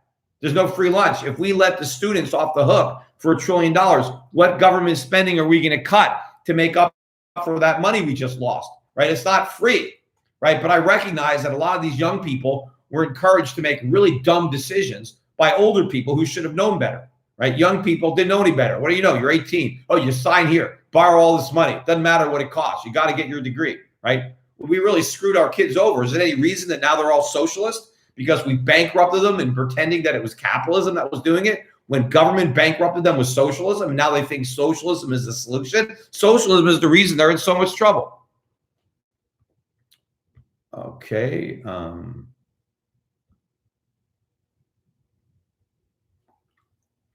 Peter, you're going off the rails. Don't let your head blow. Oh, okay, whatever. That was LX here. Patrick Rosenberg. Trying to protect generational wealth from the theft, sitting in cash and CDs now. Yep, look, if you got enough cash and CDs, open up an account with me, convert that paper, which is a claim to wealth, into real stuff before the paper is worthless and you can't buy anything with it. As I said, it's a race to get rid of the dollar. Don't be the last one on your block that still has dollars. Where can I learn about true capitalism? Any of the Austrian school, look at, the Mises Institute, look at the great Austrian economists, and even you can go back and read Adam Smith, read my books. Henry Hazlitt, Economics in One Lesson is a great place to start. That was one of the first books I read. My dad gave me that book when I was a teenager. And so start out there and then go from there. What do I think about platinum? It hasn't been this cheap in 2003. Yep, I like platinum. Platinum's, obviously it's cheap. I didn't even know the exact price, but yeah, platinum, it's way cheaper than gold. I mean, it's a steal. Silver's a steal. These metals are all going to go up. Right now, it's caught up in the recession, less industrial demand, less demand from the auto sector. But palladium prices have skyrocketed, although they're coming down a bit now, or quite a bit. But now people will be looking to substitute palladium for platinum. So yeah, there's a good story for platinum building. For owning some platinum, and you can buy platinum at Chip Gold. You can buy platinum at Gold Money. You could do platinum at the Perth Mint. So yeah, get some platinum. I mean, by all means, I think it's a buy.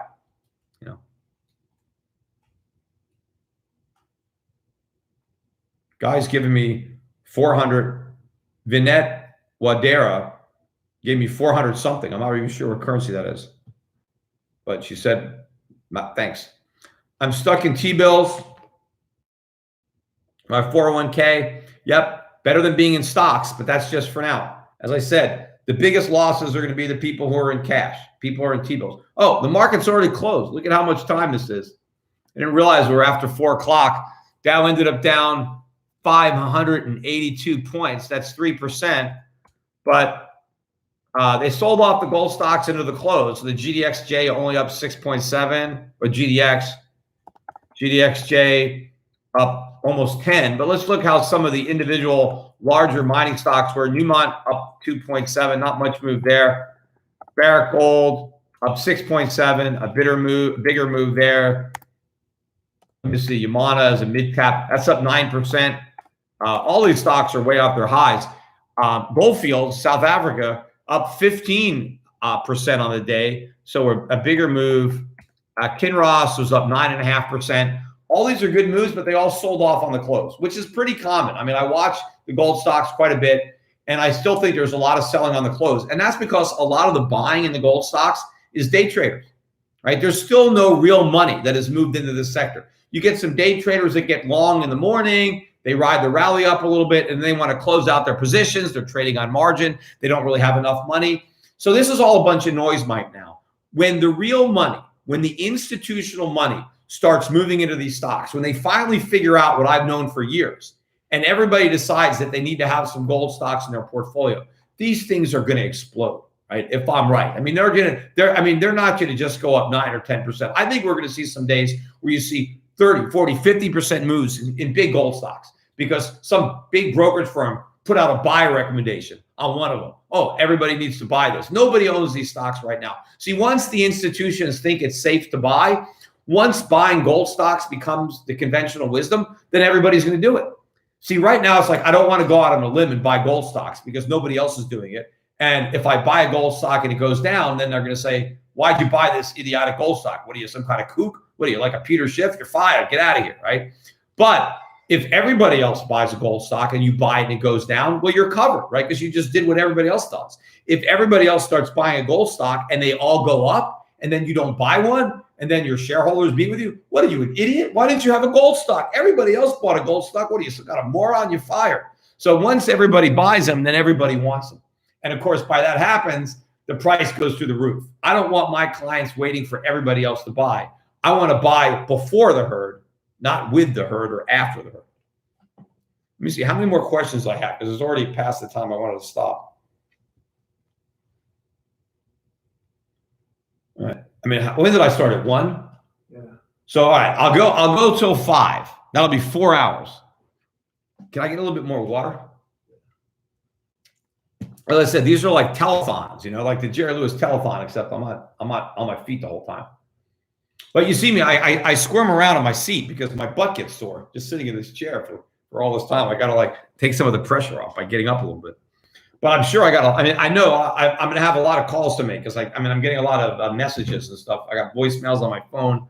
So when I finish this, I'm not done working. I got stuff to do because, you know, I've spent 4 hours doing this podcast video and now I got extra work. My birthday is, I'm going to be working my ass off on my birthday here.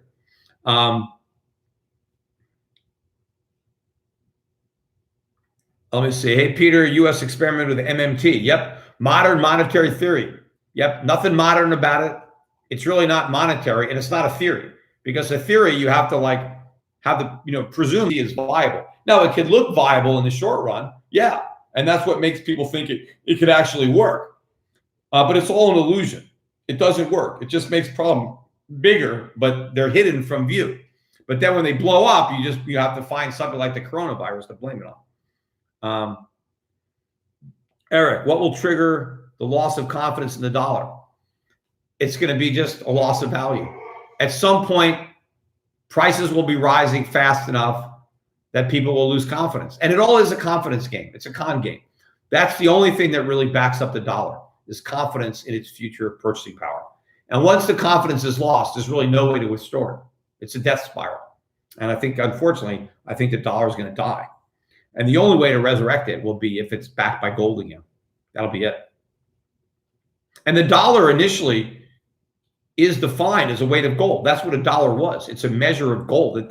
The dollar actually describes a measure of gold. How much gold you have. So the dollar is a weight of gold. That's what it is. We turned it into just a piece of paper, but that's not what it's supposed to be. But that's what it needs to be again. Love your podcast, Peter. This is love your podcast. Do you think wages will rise anywhere near fast enough to keep pace with hyperinflation? Not a chance. All prices will rise in hyperinflation, including the price of labor, wages. But a lot of people are going to lose their jobs in hyperinflation, so their wages will be zero. And their unemployment checks will not rise nearly as fast as inflation. But even people who have jobs, wages will lag the cost of goods. So everybody is going to be impoverished through inflation. The stocks will go up more than the price of gold, right? I think a lot of the foreign stocks that I have could go up more than gold. And I think they'll deliver good dividends that you can live on. So this is what we're doing.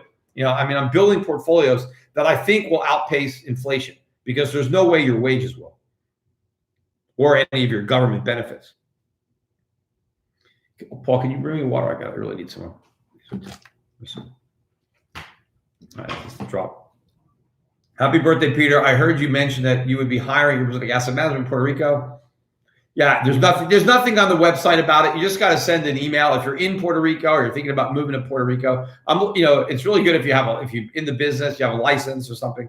But you can email Paul at shiftradio.com. But yeah, we don't have anything on the website because we're not. I don't know how many people we're going to hire. We'll see. But we're not even in Canada. But I can still use a couple of people. But I'm talking to a couple of people right now, so I'm not really sure. But obviously, over time, we'll be hiring people. So it can't hurt to send us your information.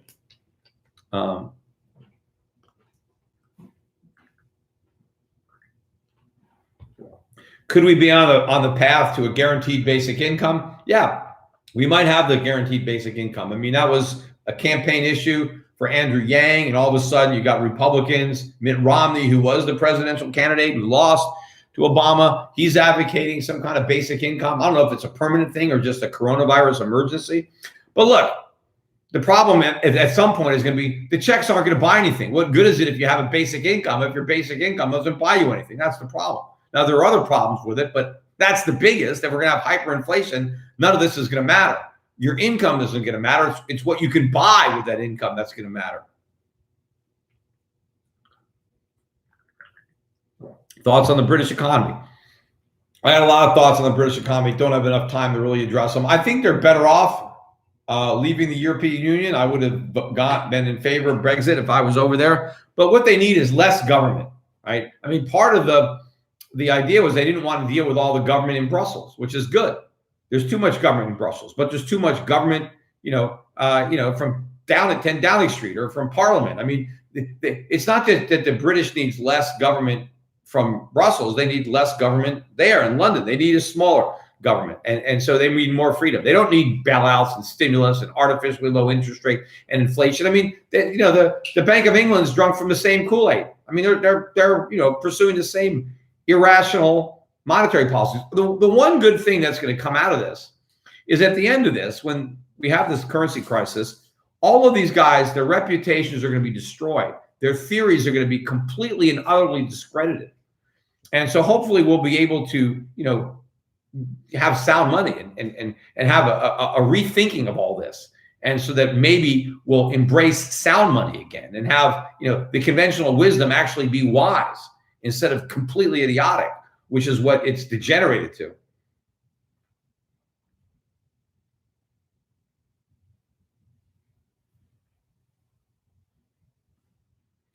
What books or chapters have been the most insightful? Look, I don't know. I read, as a kid, I read Rothbard, and I said I read Hazlitt. I read Ayn Rand. I read Austrian free market thinkers, libertarian, older philosophers, and I had my dad. I read my dad's book, The Biggest Con. And, the book that I turned into a book with my brother, How an Economy Grows and Why It Crashes. His was How an Economy Grows and Why It Doesn't. Kingdom of Maltz, my dad. We still have copies. I don't know how many we have left, but you can go to my website, shiftbooks.com, and get I still have some copies of The Kingdom of Maltz that my dad wrote. I don't have any copies anymore of The Biggest Con. You can find a few on eBay or Amazon. I don't have any to sell. I have a few, but I'm not selling them. I want to keep them. But I still have a few of The Kingdom of Maltz left. And we have our own books. I think, or you can go on Amazon and order my books, Crash Proof. Crash Proof 2.0 is the more recent one. Get that one. The Real Crash, the revised edition. You can get that on Amazon, or I think I have a link to that through shiftbooks.com. And then if you're going to get How an Economy Grows and Why It Crashes, try to get the collector's edition if you can. If not, just the regular edition is a little cheaper. But I think they're all kind of discounted now on the online booksellers because they're older. They're several years old now, but they're very, very valid. They're in fact they're probably more relevant now than they were years ago. Agree the U.S. dollar will decline, but where will foreigners end up parking their cash? Yeah, well, they'll get out of dollars either into other currencies that they think are less bad, or in gold, in silver. A lot of the cash isn't going to be parked. It's going to be lost because when the dollar crashes, a lot of wealth is going to evaporate with it. So people will lose that. But what they're able to get out before the music, also my computer froze up. All right. If they get out before the music stops, yeah, and they'll put some into stocks, into equities, into other assets, into real estate, whatever. But I mean, a lot of money just disappears.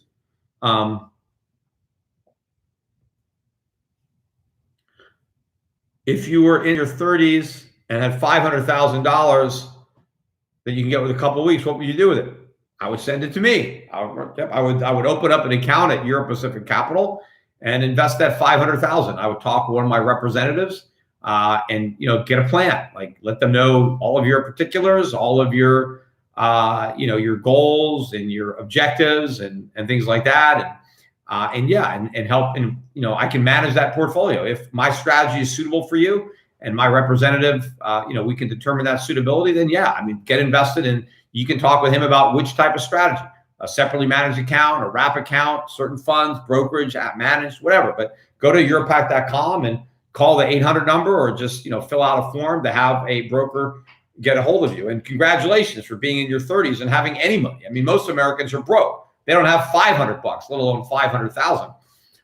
So that's good. But what you need to do is preserve the purchasing power of that 500,000, because one day $500,000 may mean nothing, right? It may be just pocket change. So before that happens, preserve it by spending it now, not spending it on consumer goods that will depreciate, but acquire real assets that will hold their value, potentially appreciate, and pay dividends.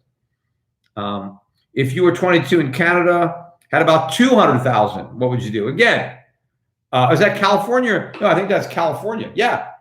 No, Canada. Well, yeah, I mean, send it to me if I could. I mean, I'll be in Canada soon. Just let my representative know that you're a Canadian. In the meantime, you can buy some physical gold up there or something.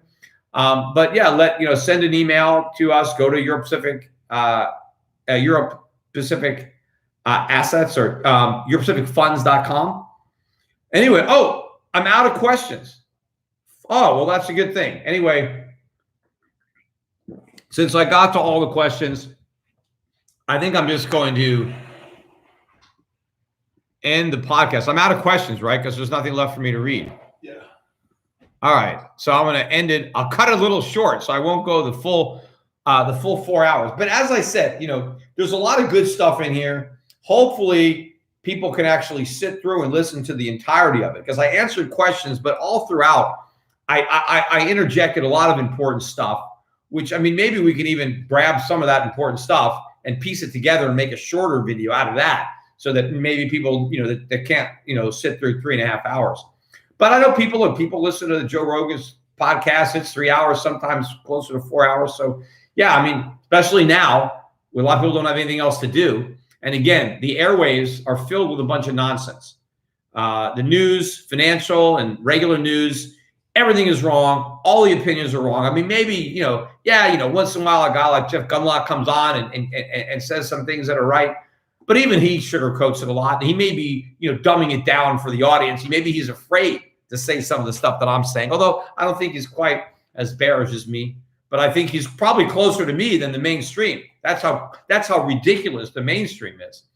But most of the people that come on, I mean, just complete nonsense. They're just talking to bail themselves out. I mean, they're trying to save their own butts from mistakes that they made, and they need these government bailouts.